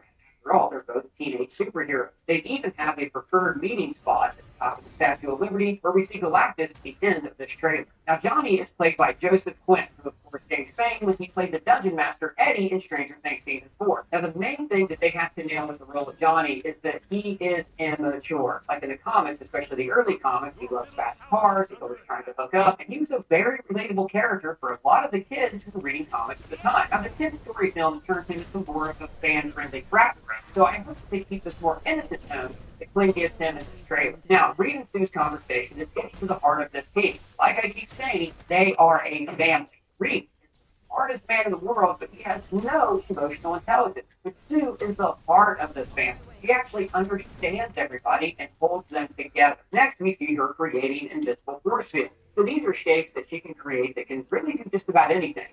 Diamond, hard, and small, or like really big and soft to catch people from falling. The force fields make her the most powerful member of the team. She can literally create a bubble inside your brain that would kill you on the spot. Although her powers evolve over time, so maybe she's not that powerful yet if we're seeing her in her career. Notice behind her, the streets have already been attacked. For instance, this monorail is damaged. Now, the inclusion of the monorail is really fun. Monorails are lightweight trains that at one point futurists thought would be the model of world transportation. So when Walt Disney designed his Village of Tomorrow, the Epcot Center, monorails were included in design. We even see one of them in the Future Expo in Captain America First Avenger. And it's true, guys, monorails did have their time. They put cities like Brockway, Ogdenville, and North Taberville, but there are no monorails in New York City. In the background here, we see the Fantastic Car, which looks so freaking cool. So in the comics, it's always a variation of a flying car with like different compartments that feed each member of the team, like this one. In fact, we did see a version of it teased in Fan Force Stick, and also it was in the second 10-story film. But here, it's been reinvented as a classic 60s car, gull-wing doors, and I'm sure it's going to fly at some point. For instance, there's this scene where Johnny flames out in the upper atmosphere, I think because of lack of oxygen. So I think this is early after he gets his powers. Or maybe he's upset, so he just sees how high he can fly. Notice how surprised he seems then that he has hit his limit. So this would be a great moment for the Fantastic Car to swoop in and save him. We get some brief of Ben and Johnny. Now remember, this is a teaser trailer, so the full visual effects won't be done yet. Be patient, this is what we have right now. That's why we're getting a more character-focused trailer. And then we see a flash of John Malkovich as he clashing at that villain, the Red Ghost. So in the comics, he's a Soviet scientist who mind controls 3/8. Actually, that's kind of wrong. He doesn't mind control 3/8. It's more like they're mind linked in regards to his family. So if I had to guess, I would say he's like the minor villain in the movie that they take care of earlier, maybe in the opening action sequence to show us the team's powers early in the film. Then later, the threat of Galactus arrives on Earth, and maybe they need the Red Ghost's help. Now, that is currently only a theory. Malkovich looks like the Red Ghost, and the villain would fit into the story's Cold War setting. But there are other theories. He could be playing the Mole Man, the king of the subterranean world who fought the Fantastic Four in their first issue. Or I think he might be playing Doctor Doom's loyal servant, Boris. See, in the comics, Doom and Reed are old adversaries. There are rumors that Robert Downey Jr.'s Doom is going to make a cameo in this movie. But let me know your thoughts down in the comments. And then we see Flames in the Sky. So this movie seems like it's going to adapt the Fantastic Four Galactus trilogy. At the beginning of that story, the Watcher creates illusions in the sky around Earth that makes it appear as if the sky is on fire. He goes with asteroids, and he does this in an attempt to hide the Earth from Galactus. So let me give you a little background of Galactus and the Silver Surfer. These two characters were created by Jack Kirby. See, Kirby was always fascinated by gods, myths, and these larger-than-life cosmic figures. He originally conceived of the Surfer as being a being of pure energy that Galactus had created. The Galactus is a different planet with an unsuitable world to eat. At Cosmo, we know you need reliable cell service that goes wherever you do. That's why we run on a network with more nationwide coverage than T-Mobile for a price you love. So you can share your adventures from anywhere. If you want us to be,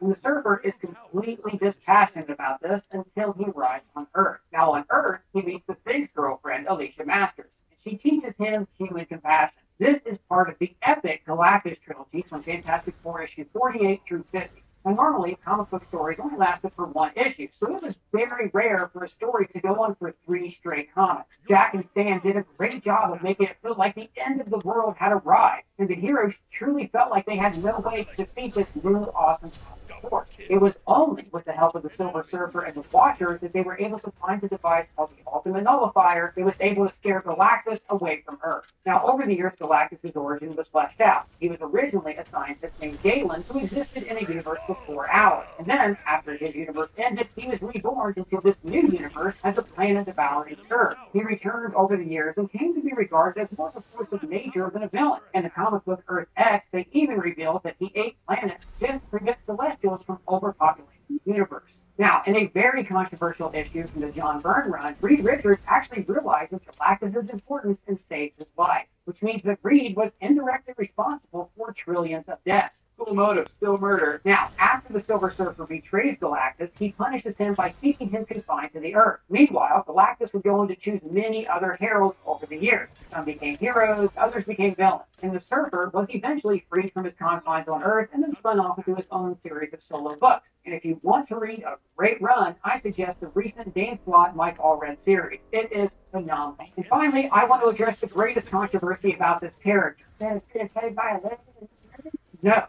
Stan Lee altered Kirby's original vision in a new Silver Surfer comic that was drawn by John Buscema. In that book, Lee raised the leg on the Surfer's origin and revealed that he was not a being of cosmic energy, he was a scientist named Norrin Rath, who had bargained with Galactus to spare his planet, then lost. So, this change in the origin really rankled Kirby, and it's one of the many reasons he ended up leaving Marvel for DC. And at DC, he created the new gods and one of the all-time greatest villains, Darkseid. Now, at our live show, I went on a long rant about the Silver Surfer because he's one of my favorite characters. And actually, we only have 3 days left of our live show tour. Next month, we are going to be in Charlotte, Atlanta, or Orlando. I love doing these shows for you guys. We have special guests, exclusive breakdowns, sketches, comedy bits. But the best part is that we get to meet you guys face to face. Answer your questions, nerd out together. The link for tickets are below. Now, it's also rumored that Jeffrey Wright is going to reprise his role as we watch The Watcher from What If. So What If Season 3 ended with the Watchers decided they would interfere in the affairs of the multiverse. Maybe this is why. Maybe the Watcher shows up to try to save this universe from Galactus. Also, remember, in What If Season 3, we learned that Uatu had already helped a Reed Richards.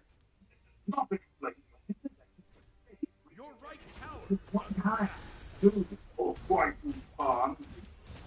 and he could have been referring to the events of this movie.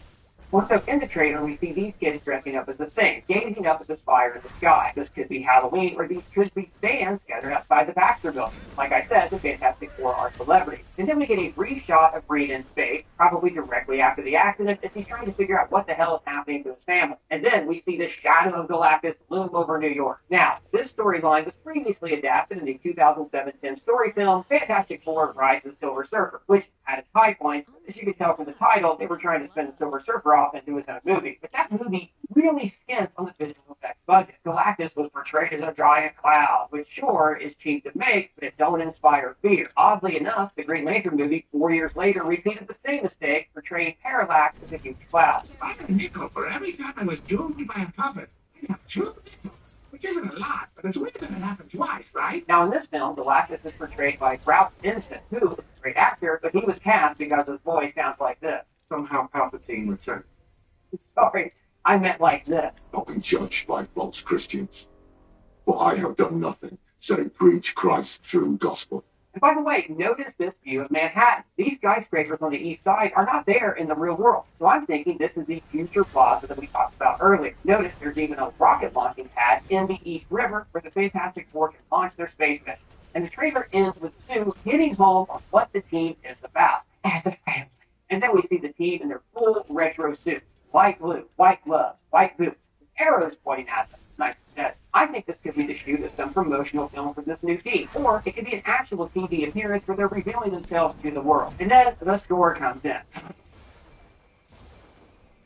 And even in these small snippets we're getting, we can tell that this is a movie about exploration and discovery. And the title of the movie, First Step, likely has a couple of different meanings. One, it refers to this being the first outing for this team in the Marvel Cinematic Universe. It's kind of a meta title, like Daredevil Born Again or Spider-Man Homecoming. But this could also be the first steps into space, as the FF meet a life form from another world. I mean, like Nick Fury said, You become part of a bigger universe. You just don't know it. Now, as for what all of this is setting up, we do have a few theories that we're going to be talking about in videos coming up soon. But first, what did you guys think of the trailer? Are you excited about the movie? Let me know your thoughts down in the comments below on our free-to-join Discord server, or you can get me on Blue Sky, Twitter, or Threads. And if it's your first time here, please subscribe and smash that bell for alerts. For Screen Crush, I'm Ryan Eric.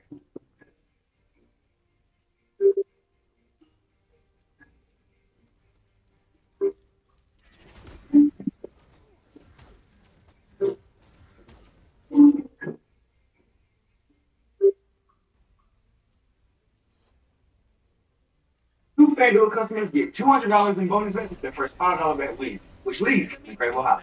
What is going on? Oh!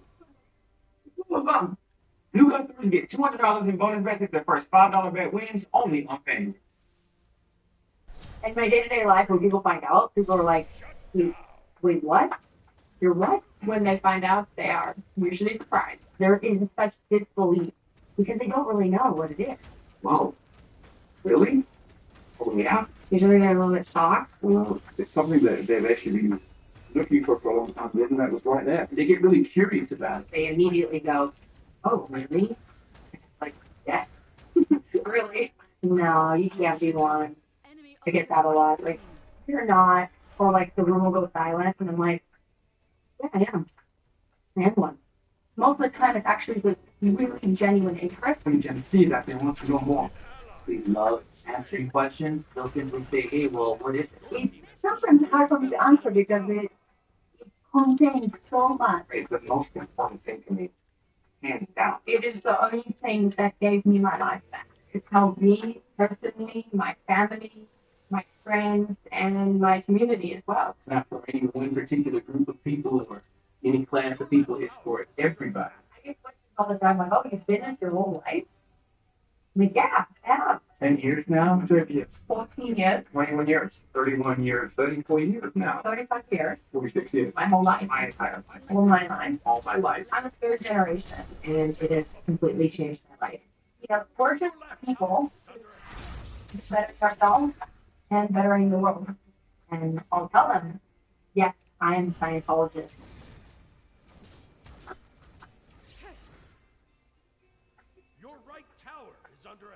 Your middle tower is under attack. Your right Attack tower middle has lane. been destroyed.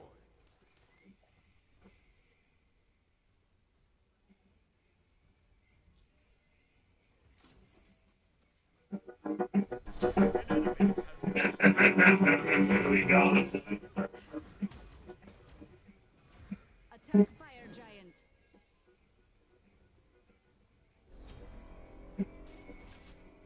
Read those discords and like comment on shit when people ask me to, but I'm not doing that regularly. Like they'll put out a god and they'll be like, "Oh, can you go like read this and give feedback on it?" But yeah, of course. Or like someone will message me like, "Hey, like this, you need to go read this."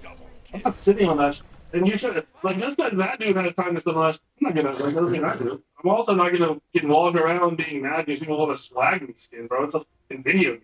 Getting caught up in your sadness and unhappiness in real life and in projecting that shit on Twitter in video game world, like come on. You're good at something, you don't have time to be mad about others. You get to try fat Loki in the BTS.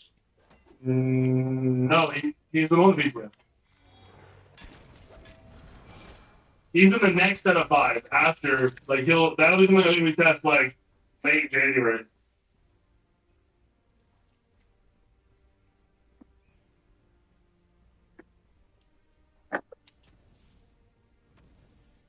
Your middle tower is under attack. Let's try this red fucking start, see how it goes.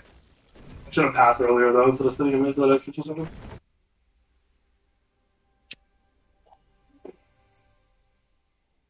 Your team has destroyed a left enemy. Oh, you could have made it here, man. Oh. Wrestler's ass.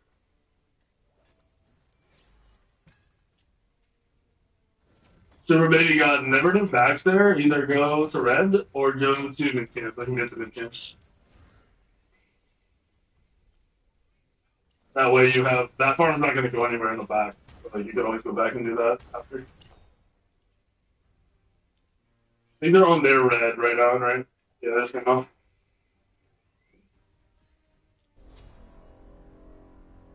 Yeah, I cleared so slow that he could have made it and got more farm. For sure. Sorry, I'm just still over the being mad about shit, trying to start shit and the superiority over like just random fucking dumb things. I can't stand it anymore.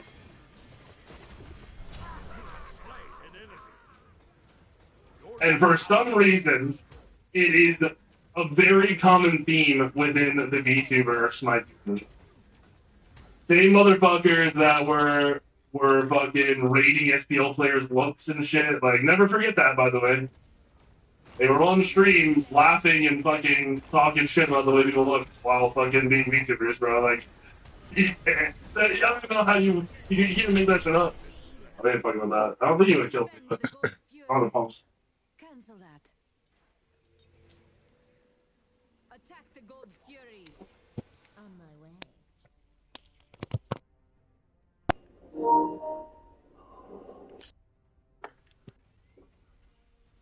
Zoom, zoom, zoom, bitch. Your team has destroyed the Gold Fury. I also think people get so, like, you know it's happening because people get so caught up in everything being, like, racist or, you know, targeting some group or something that even with comedians, people are trying to get mad at comedians' jokes. It's like, yo, it's okay for things to have some partial truth, but not full truth, and it's exaggerated and turning. Quick, it's about to start. Grab a glass. Fix it.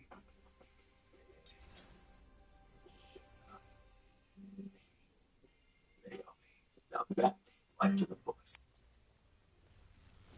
A fucking joke, or there even isn't any truth. It's just some bullshit. That's just funny. Like, that's fine. It's okay. Everything doesn't have to be fucking real all the time. Bill's right in the jungle, do the double stack. I think we just put a video out. Actually, I think it might come out tomorrow.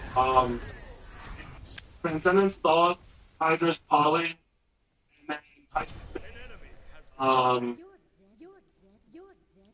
Last night it was kind of up to you. You want high strength. I thought you know like Young's or cooldown or something. You need a good strength out of them.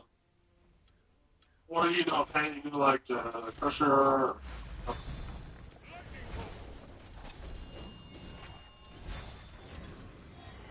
those you know, full Hades and Scylla, but they are leaps. They're leaps under the ground. Not, they're still vertical leaps. They're just leaving the ground underneath. They're not leaving the ground above. Not in the air. They're, you know, wherever the fuck. Your right tower is under What's that building?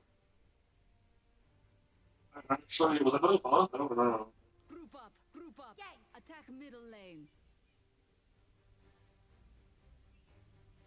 Your right tower is under attack. An enemy has been slain. Oh my god. Double kill. I'm in love. Killing Hello, gamers. Deicide. Your right tower is under attack. I really went for that mid camp. The Kemper's there. I didn't think that showed up.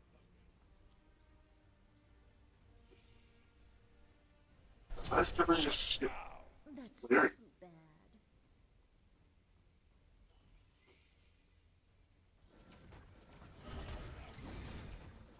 Retreat.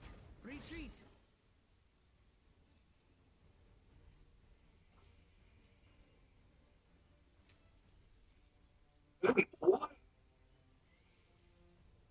That's this one, boy.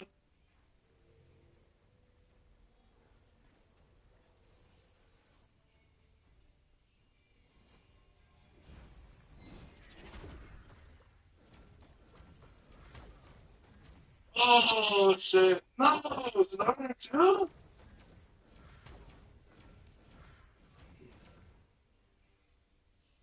No, the whole form. No, you can't. You can't.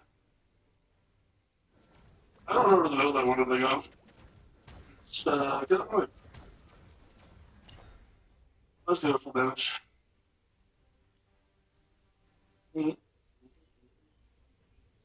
It's funny that that Agni like found that shit where they were raging on Agni because I saw somebody talking about it. I thought it was on Reddit. I couldn't find it on Reddit. Instead on Reddit, I saw some guy make a post saying it was his best play ever, and all he did was steal Fire's Eye and run away and be saved by a gun. Be right back. Be careful. At least I got something out of it. It's not what I wanted.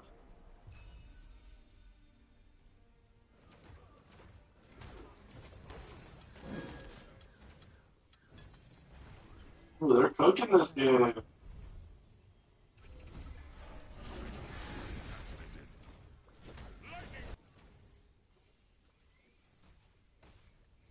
Ooh, that's a big shutdown. I don't need your mana. Oops.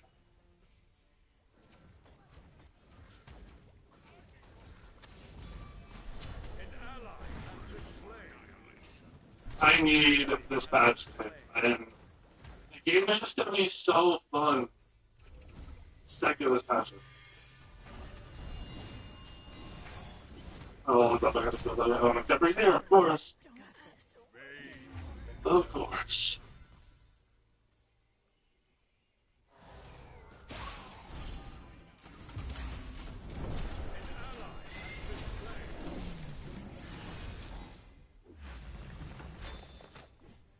I kind of like that Baron actually does a lot of damage.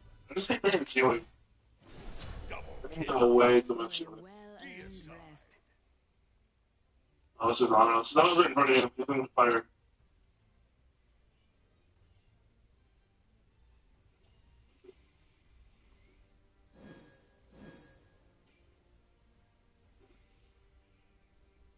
Yoku tekimashita. I didn't even hit him, bro. There's no way.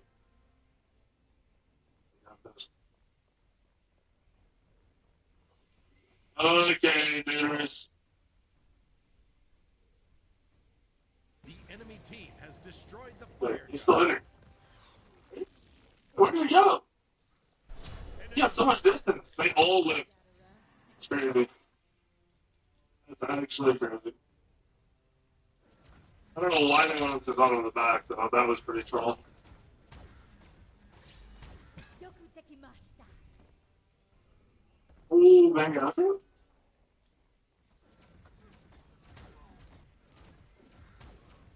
Fucking missed. There we go.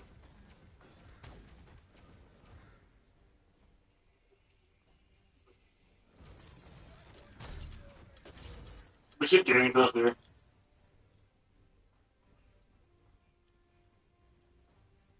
I can't blink that. What the fuck? Oh, okay. Just blink down. Be careful, middle. Well, kill it, please. Ultimate is ready. That's a little late on the nimble, though. I'm not gonna lie to you. You know what? I look good to that. Aladdin will get nerfed, but it shouldn't be right away. They should let the casual base experience Aladdin and then nerf it after a couple days. They should definitely have an idea of what needs to be nerfed already. Because that motherfucker, he was great. Your middle phoenix has been destroyed.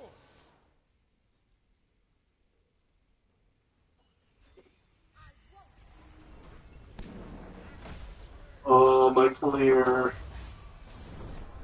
Why are you just both here? Killing spree. Let me heal up, buddy. 77? He's only rank 2. An enemy has been slain. Your left phoenix is under attack. Get it back. I get it back. What's that now? An ally has been slain. Double kill. Rampage. Give me out. Midlane's actually kind of nice in Smite 2 because it's so easy to rotate on that and just do whatever you want. Not get fully punished for it. Is that jump a focus angle? I think it is. We're gonna jump a focus with it.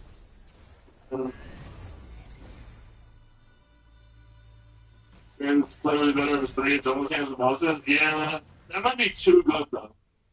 His sustain is too strong above this clear, in my opinion. If they took away his sustain, then I could see that being a real, like, good idea. Your titan is under attack. Your left phoenix is under attack.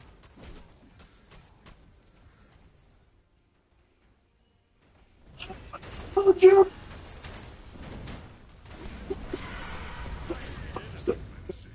Timothy, mine is, that's not my problem. That's not my pasta problem. Yeah. That's not yeah. Shit. I honestly forgot what we were doing. That's not my problem. Just feels lazy. Like, I'm a good actor. I just think, how's this lane been working the whole time? Like, it's like a little cinnamon bun action. What? Alright, that's a wrap. Have a great weekend. Not a wrap, not a weekend. Hey, Timothy, you gonna kick some Mondays today? No. I think you do. No, thanks. No, I'll chill. Chill wherever you want. We've replaced you.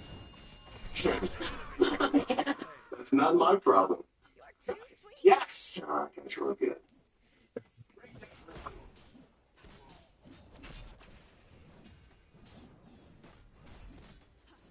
Her buns are so silky. They're like buttered noodles? Buttered noodles. Ew. Gross. You literally don't know this person. So, her name is Isla. I have such smooth arms. Yes. Body lotion? Yeah. I mean, cool. EOS body lotion. Stay smooth. This man is scrolling! I can tell!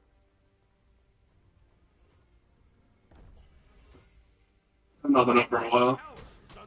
He just knocked him on like one free kick and guaranteed kill. It's so sad. Did I stun both of them? Because it looks like both got stunned. I've seen that before. Should do this now, okay?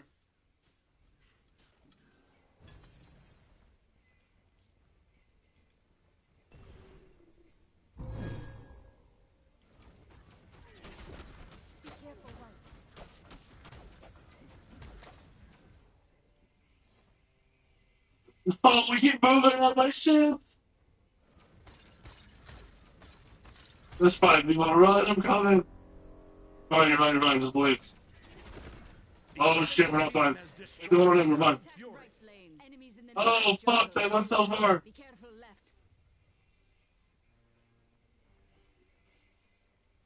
You dash, you dash, you dash! I'm getting. Wait, don't see us there. Where are we? There's five there. Holy shit! There's five people on our red buff. My team's like, let me fucking still push Anubis to the tower line. Retreat! An enemy has been slain. Yeah, but you're not playing Baron in junk. Means manage support solo. You got lots of roles, you don't need junk up there at all. Retreat. I wonder why they all showed up 5 people deep before either of my side lanes rotated.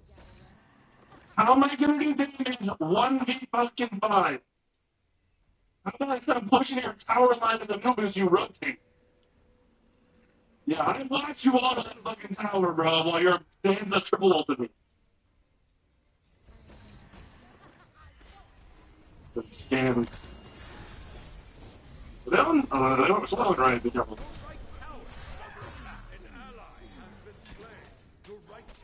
Flap the speed, flap the speed, flap the speed.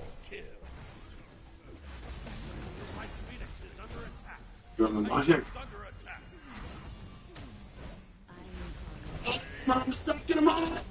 Sucking him up! Denzel, it's Donovan! Combo! Let's block every block! Go get out there! Get some gamers! It's skipping all down! Everything's down! We're in, boys, we're in!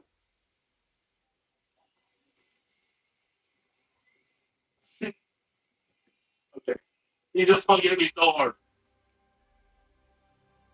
That's a penta. No ults. Still a penta. Still a penta. Still a penta. Not a penta, not a penta. Holy fuck.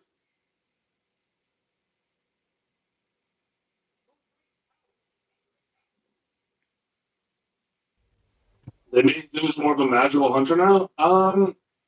Not necessarily. I will say he plays well auto attack wise. Like, he's not only a hunter, his ability build slams, but his clear is bad. So you have to get through the early clear to move on. And I don't even say his story's that bad anymore. With the one gems, it's really not that bad.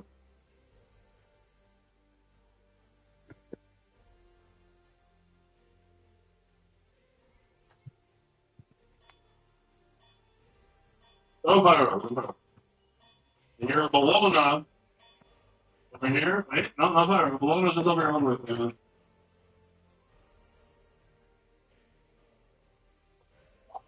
Everybody's good. Gosh.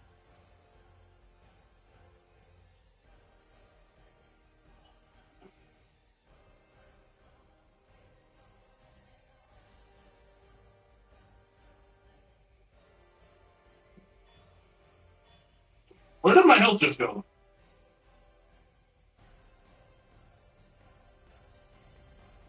Genuinely, where the fuck did my health just go? Maybe I'm going this way. So the heal.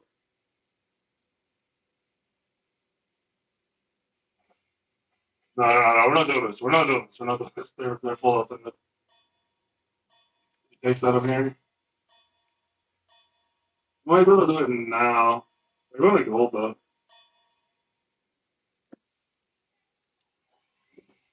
Yeah, they're all about doing left. Like 3 seconds on Sedona. Maybe 4.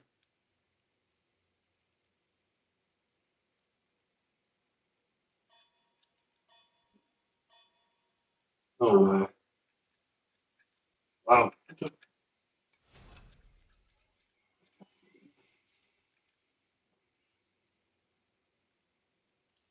If they all show up here, I'm going to get in the bush. Get the bush. No, we're getting in the bush. Fuck.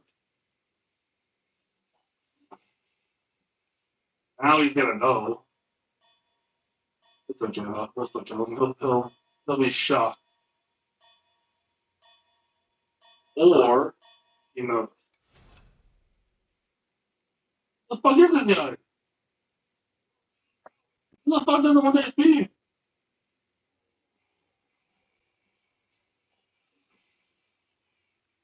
They didn't know we were behind them, that's funny.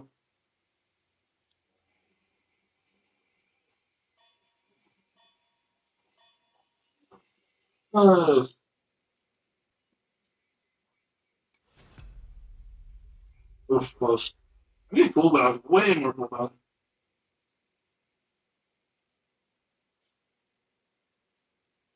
Do you all like change this too? Yeah. I mean, I liked it off the rip and still do. A lot of people hate it. I think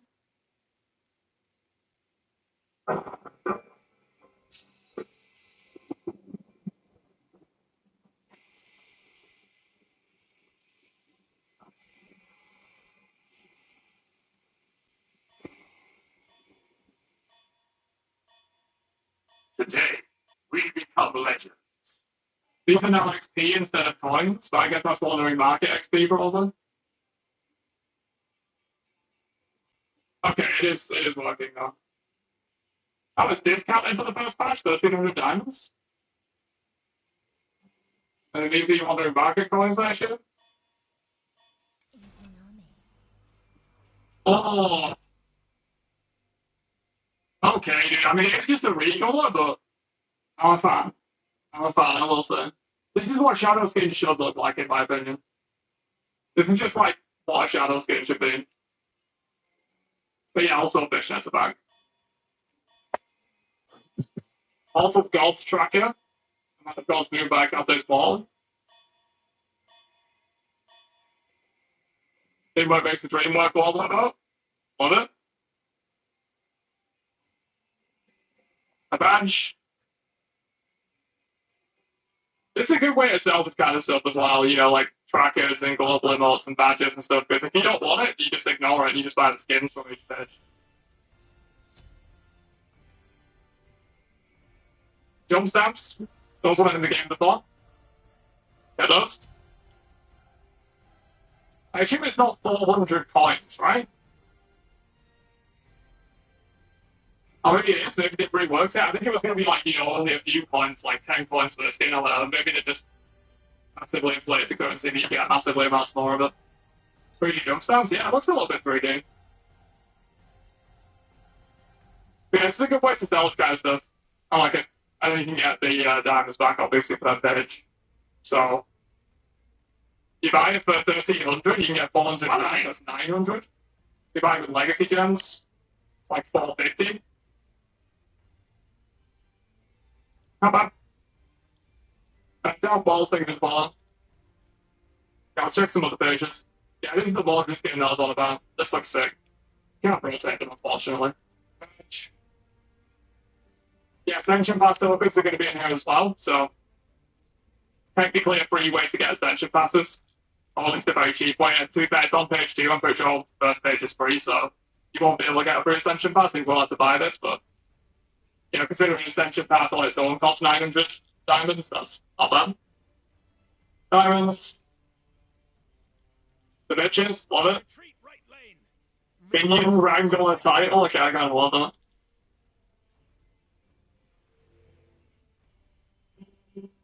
Hot sauce. Cancel that. Badge. Oh, why is this broken? This looks really cool, man. Pixel runner? Is it going to be like running up the side of my card? I think this is broken, man. That'd be cool. People said it on the character page. Yeah, we can check out this game's on the character page later. Yeah, you can make all the diamonds back as well. Yeah, you pay 1,300, you can get 400 back, so you only pay 900 for essentially all of this content if you really want to grind it out. And then this skin, okay, she looks dead inside. They're terrible at faces, man. Awful, but the skin itself pretty cool. I look at that compared to the card art, man. She looks like she's seen some things.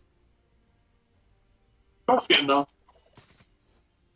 Classic skin token, interesting. You get some classic skins for cheap. I'm just looking at the faces anyway, yeah, sure. It's a gaming title. Bushgrass jump stack. I like it. diamonds, and then Mordred's in pursuit tracker. Total distance traveled in pursuit of the week.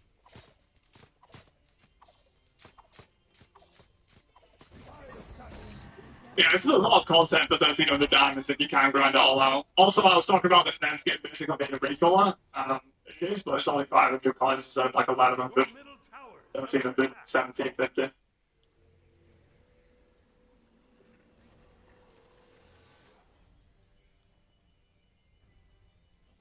Friends are very late. I was in like not ready yet. Looks like it'll be a fun one though. Normally on PTS they just give you 1,000,000 diamonds, but they haven't unfortunately, so I can actually buy it. And all collections will be here. This is cool, man. This is cool. Yeah, so the reward is 200 every time you get XP as well. A real meal deserves a real dessert, like a DQ $7 meal deal with a cheeseburger or 3-piece chicken strip, full-size fries, a drink, and a sundae. You get an honest-to-goodness full meal all for just $7 at DQ.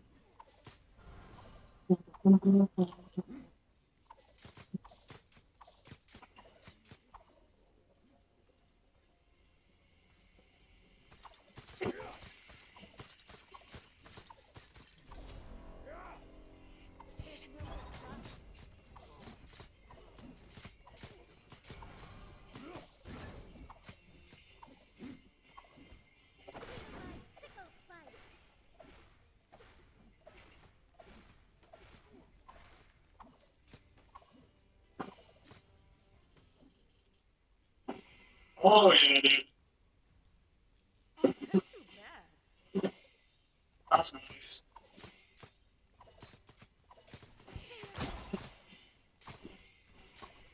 That's a big old look line. Let's go on some of these.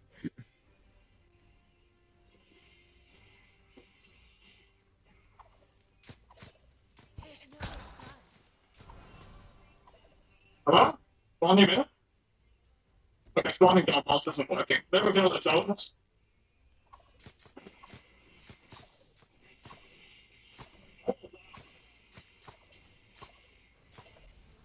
Yeah, that's so good. Should I to is that one on the ground?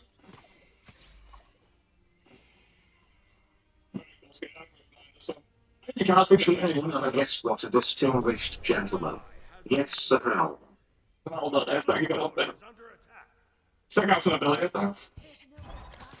Yeah, from behind you can't see the face, and that's the only bad part of this game, so this looks pretty sick. Oh, mirror is the cows, man.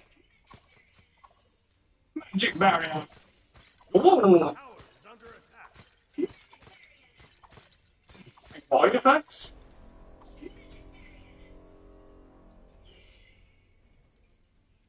Stream dead? Oh. Huh? Have I been taken down? Pirates killed me? Yeah, cool ability effects. No? Okay, maybe Sakura's just having issues. Yeah, pretty sick. I see aura change.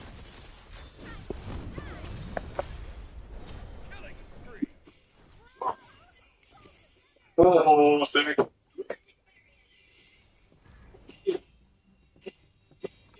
That's the passive aura.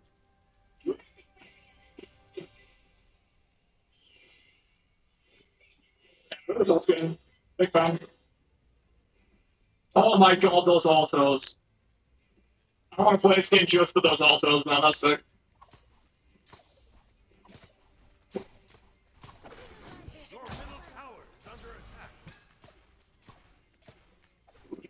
Yeah, look at that, man. That's sick. Oh, it's got cartoony effects like Cthulhu and stuff.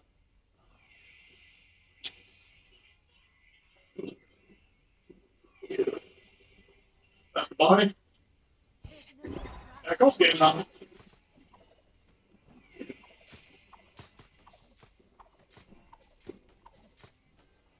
It is an ass on the back of the ball, I believe, yeah. It is. Let's get it. I give up.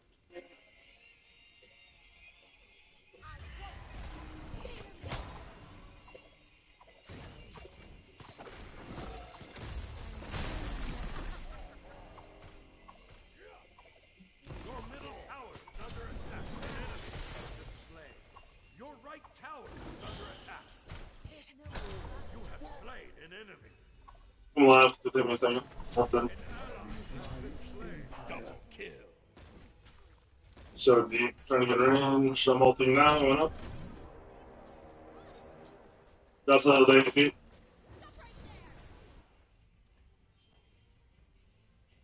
Was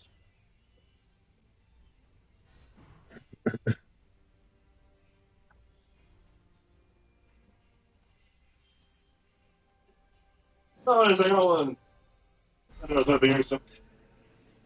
New FanDuel customers get $200 in bonus bets for the first $5 bet wins, which leads to some incredible odds. What can you do? Oh! What was that? New customers get $200 in bonus bets if their first $5 bet wins only on FanDuel.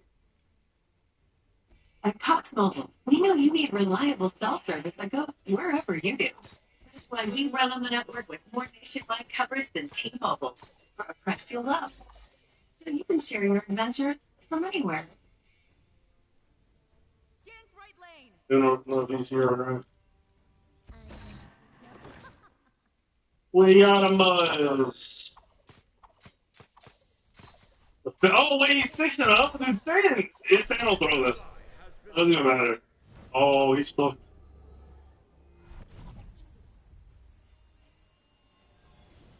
Give me that fucking goal, baby.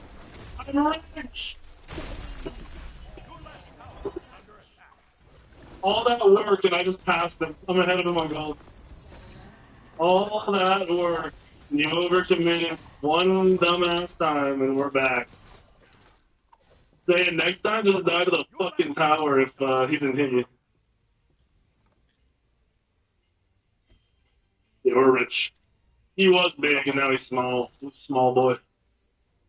Small little Thanatos gamer. He's still ahead of me on XP, though. He's not actually behind by any means, but it's a hell of a lot closer. Come in. Oh, fuck. Come here.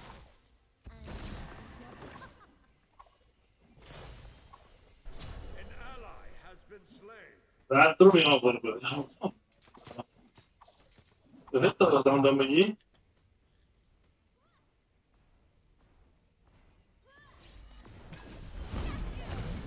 Yeah, okay, well, the Thanos gonna be here, but get it back. There he is. You should start alerting. Maybe you didn't have an alerting before rank becomes a thing, man.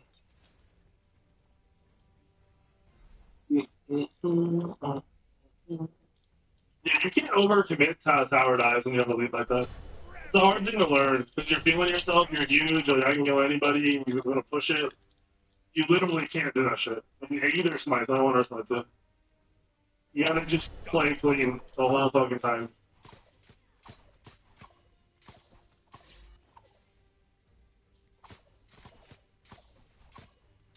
An ally has been They're going underneath our red.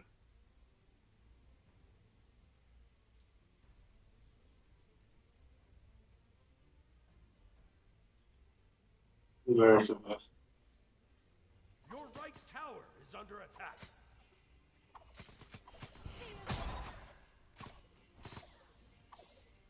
Oh my god, the stomach is just one of those nuts. Nice wall thing. Stomach is always next to this guy. What is up with all the supports who play my custom just sitting in mid the whole fucking game? Who hurt you guys? Tell the fucking truth. Who fucking hurt you guys?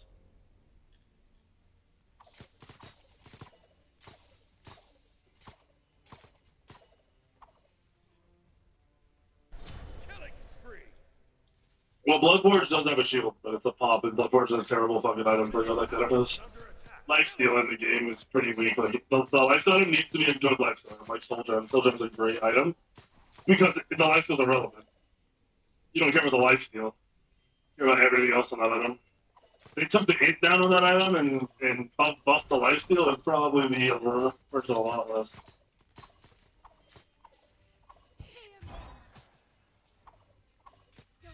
Damn beats. Your middle tower is under attack. Your middle tower is destroyed. Little fly boy. His dash is down. Very nice. Storm.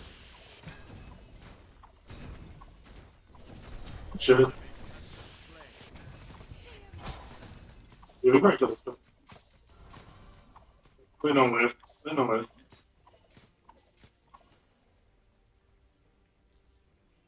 What? Sure. Oh, somebody's there.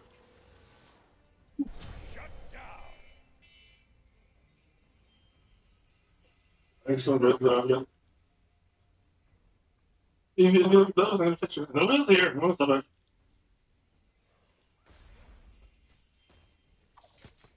So. And we're back. We were just down 1-7, and now we're up 2,000. That's crazy, dude.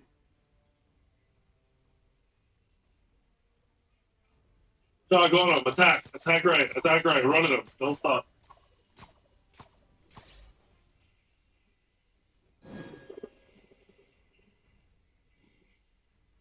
An ally has been slain. An ally has been slain. Holy fuck. What is our build here? My man does 0 fucking damage right now. It's not the same level. I don't understand. That'll break this down. Oh, Smite 2, it's really good. Really, really good. It was shit for a while, so they fucked up their player base, they fucked up any interest in the game, and they fixed it.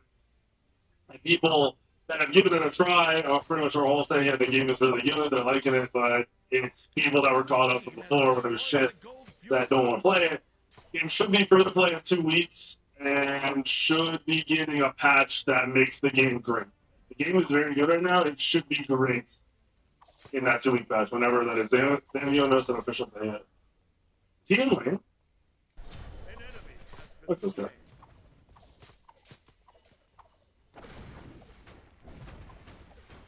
Your team has destroyed a left enemy tower.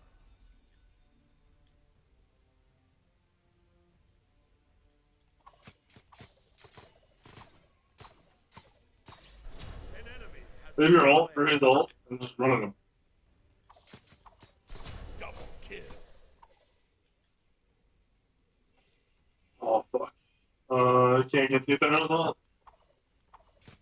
I have help in like 4 seconds. I gotta do this.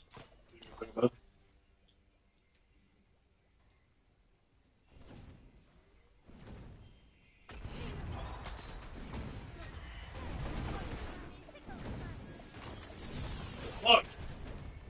Bro, I'm literally walking top about and doing this shit, and he's just panicking. Slow down, bro, it's okay. You're playing a warrior. You want to just sit there and auto people a lot of the time. Save your ult for the Kraken. It'll completely change the fight for you. You'll be in a whole new world, buckaroo. A whole new fucking world. Alright, I kind of want to rate it for power, but not for the lifesteal, so I don't know what it's worth. I also want O-Sword for the flat pen. I need Hydras. So, we'll do serrated Hydras. See if it's at all fucking enjoyable.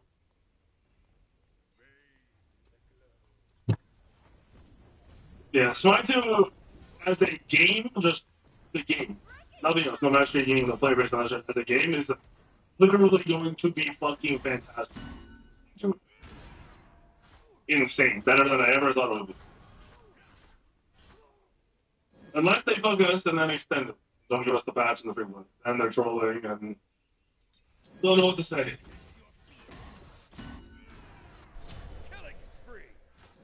You are a fighter. This is your name. Modelo, the mark of fight.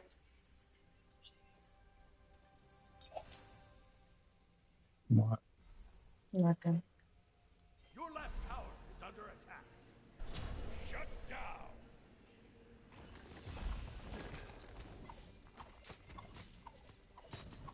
He's still here. He's in front of him. No, the dude's in the bushes.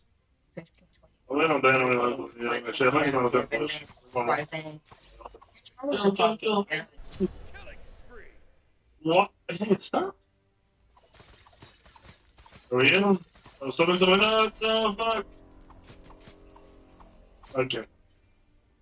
Okay. How does their whole team rotate? Holy shit. Also, I don't even know what the teleporter This is. will be there in a second. It's teleporting. You're not letting Smite right now? Good. I don't know how to change my avatar, so I'm stuck with the lightning.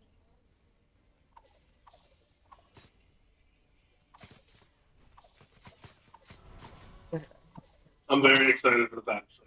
I don't think there's ever been a Smite patch that I've been this excited for. Probably the closest will be season 4 when season 3 and season 4 were the same game and the game was ass. And then at the end of season 4, season 5 is coming out, new map, all that shit. That's probably the closest I've been about it. Your middle tower is under attack. They're doing blue right now.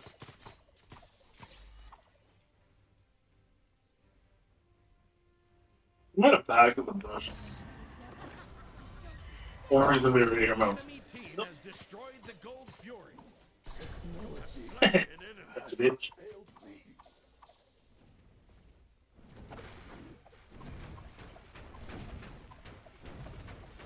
Get him. Thanos right here too. An enemy has been slain. Red is up, blue is up. That doesn't matter. Double kill. Oh, I was too early? That's insane. So low.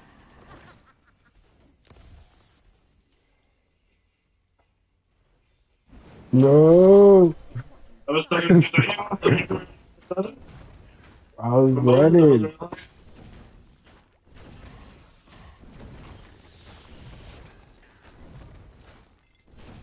I've been touched since the first 2 weeks. Yeah, the game was ass.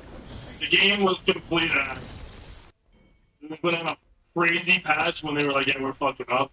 Yeah, you see how I'm eating this lobby? 19 versus that. Ares is in my lane. What? Ares is in my lane.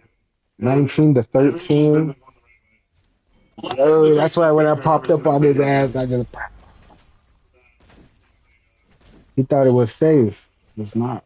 It's pretty fucking valuable. This patch goes up with him. Oh, shit. There we go. I was playing some what you call it, Outer World while I was letting I it know they're download. already adding Rama and stuff like that. Achilles, they said. Achilles is Yeah, after Rama. Yeah, I need more players need to get interested again. It'll be big. I mean, if it doesn't, I don't think that'll be a game that can continue to make content on forever. It needs the player base, it also needs the viewership. brings out her little Titan dude. And So we still waiting by for her turning instincts, by points her for this, I think. Your team I think I was fun to play. So that's the aspect. Oh, definitely gonna. They end up putting the shitty boards up. Right, up.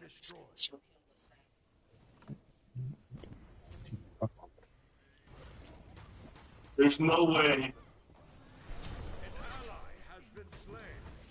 Your right Phoenix is under attack. Your left tower is under attack. An enemy has been slain. Your left tower has been destroyed. And now all I gotta do is save my game. My gosh, I'm fucking insane. I'm actually gonna say. So somebody's over here with that, does. Your left tower. That was a pretty clean filling out. Your right Phoenix is under attack. I love. I really like this item. Normally, it's just awesome for living. So much potential. Oh wait, I gotta go Hydra as well. Do parachute and then Hydra to this.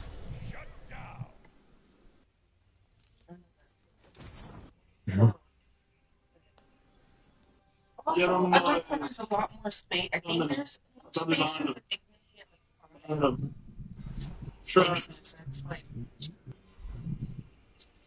Fucking I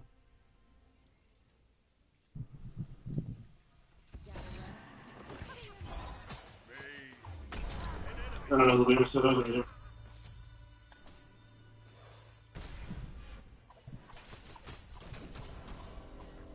You'll swing reset.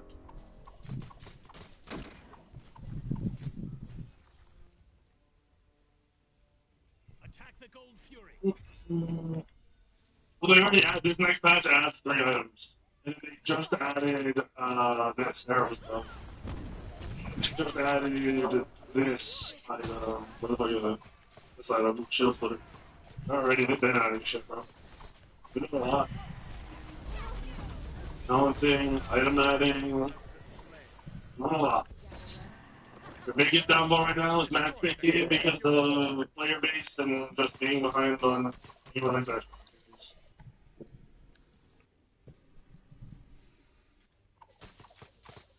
SPL is not a thing. I mean, it is SPL. SPL is been here the whole time. It's just not called SPL. It's an online founder series. And I'm assuming next year they'll just continue an online SPL, series where you compete online. Win to make lands, win the lands, to make the next lands. Behind them?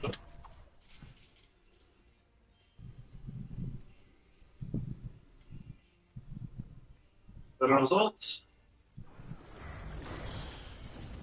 they put right into that. No. I'm getting targeted now. I'm the first one to 20.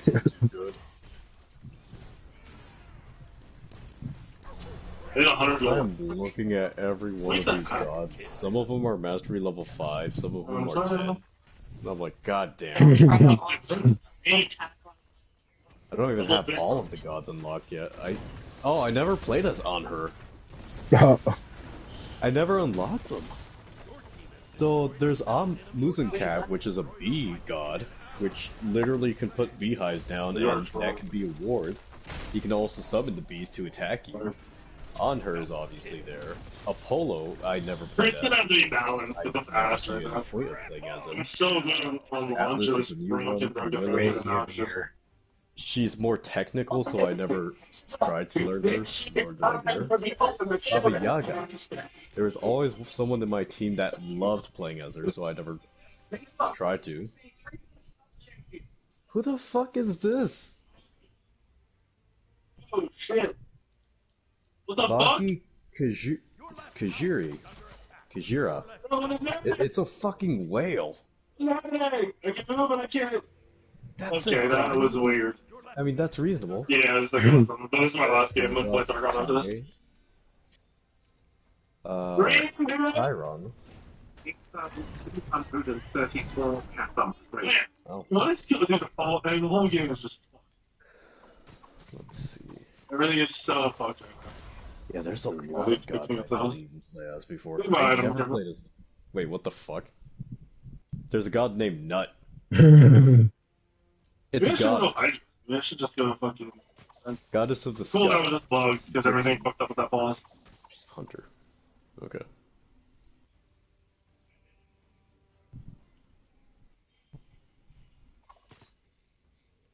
The enemy team has destroyed the pyramid. Tsukuyomi. I remember this fucking god when he first came out. He's the moon god. Your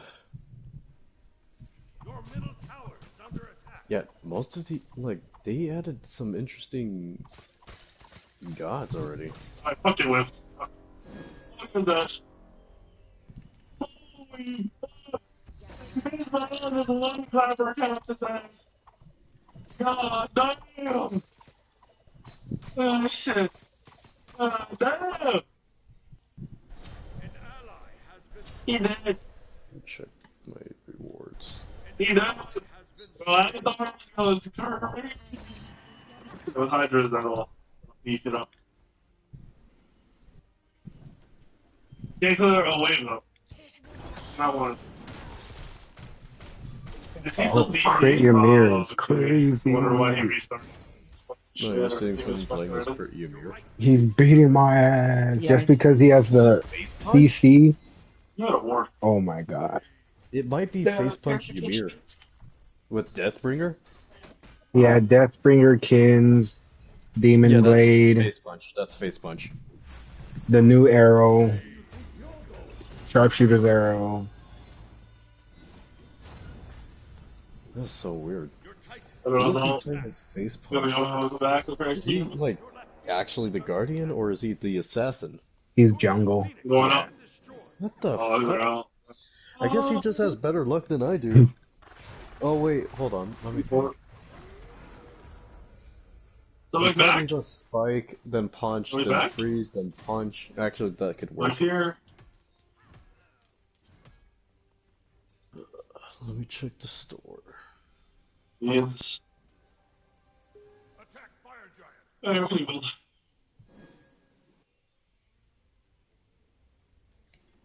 If Sam didn't get side stabs on his one, they might have killed him.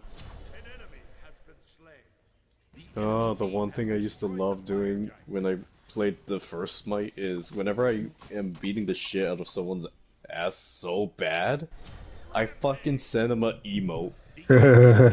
Because it only costs 50 gems, so I send them get good. What? And then they just get like a free little emote. And they're just like, you know what? I should be angry. I got a free gift. Let's see. I think I'm strong, man.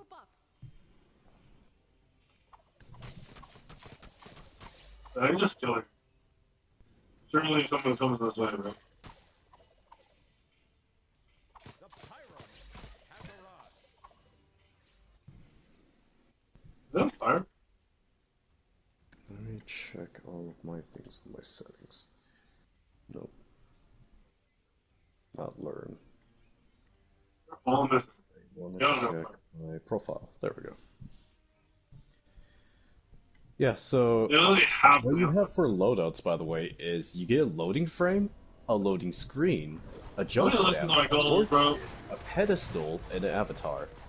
Global emote, recall skin, announcer pack, bounty skin, squad theme, music theme, level up skin, death mark, title. That's all you get right there. About the mappers.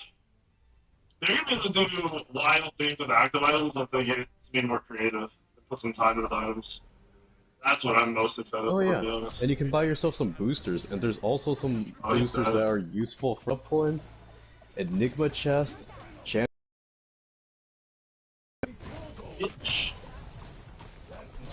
And it's funny because when you get the voice pack for, like when you put voice pack for your team, they will choose whatever voice pack they see. So in other words, for their character, they can change their character's voice depending on what skin it is. Oh no. The skin booster, I love that. Like whenever someone just pops one of those, you can choose whatever skin you want, even if it's premium. You can choose that too. Just for that match. You can finally play as any skin you've been wanting. I delete. Reach out with them. I don't think I'd have fun streaming it, but then. Oh yeah. Just on And a the little funny bit. thing is, there's the refer a friend program on here. So if you refer up to 3 friends, you get the tier skin that has sock puppeteer. So he runs around with a little sock I got you. I'm ready for Dark Off, bro. You know, good game at first, now we're up 20k. Oh, and actually, time. getting all of your gods up to diamonds, like all 80 gods, you get the Diamond Student, which is a recall skin, Diamond Adept, which is a global emote, Diamond Master, recall skin, and technically you get 3 recall skins, which is like Diamond God, which is the final tier. Oh, they're running me, they're running me, they're running me. Let's see. What else is here? Diamond's here, so big, here, oh, fuck. Has been slain. I've been bored. Okay. Well, besides the Oh, wait, accolades, nothing wrong with everyone doesn't really look They're at under that roll. anymore. Speaking of which, Okay, you're fine. Coming. Yeah, avatar's up. It's Jover. Profile. That all. 135 Comes. gems. What can I do with this? My one number 716. No fire giant, no 3K5. Oh, I can only send an emote. And I was wrong about the price for the I need emote. that. It's not 50, it's I need 20. Who the fuck dropped my speed buff? This is unacceptable. I'm all the way over here now. The ultimate shit. I think Avatar should be on a minute cooldown. Or Honestly, it sounds 90 like it's seconds coming max. from 2 your minutes is matchups. insane. I realize, like, how good those Just from stats how are, but they the item talk, is I'm like, it's getting yeah, cost no, 2 that minutes sounds like fast. It's something 100 that strength, but it happens also with costs me 1,000 more too. I'm gold. like, who the fuck dropped I my think it's still buff? hard to build. It didn't tell me If you're about looking it. to What cooldown page? on that for 3,700 gold or whatever the fuck it is, it needs to be I hate when really like people do 60 that because seconds it's like, max. I That wanted cost. that. Right now, it's probably Nemesis gameplay for solo, and then kind of sucks in solo. You can definitely force it if you know your matchups, but Nemesis is not a good one. With the aspects that's coming out, you can also run it like that and try to get all the damage at you. Once again, you just have to know your matchups. It's really hard. Trying to ult you. Oh my god, I just did this, guys.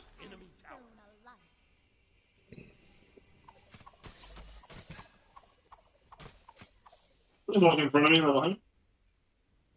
Christian. This.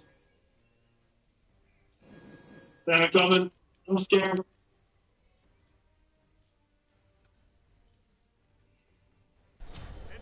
Oh. GG.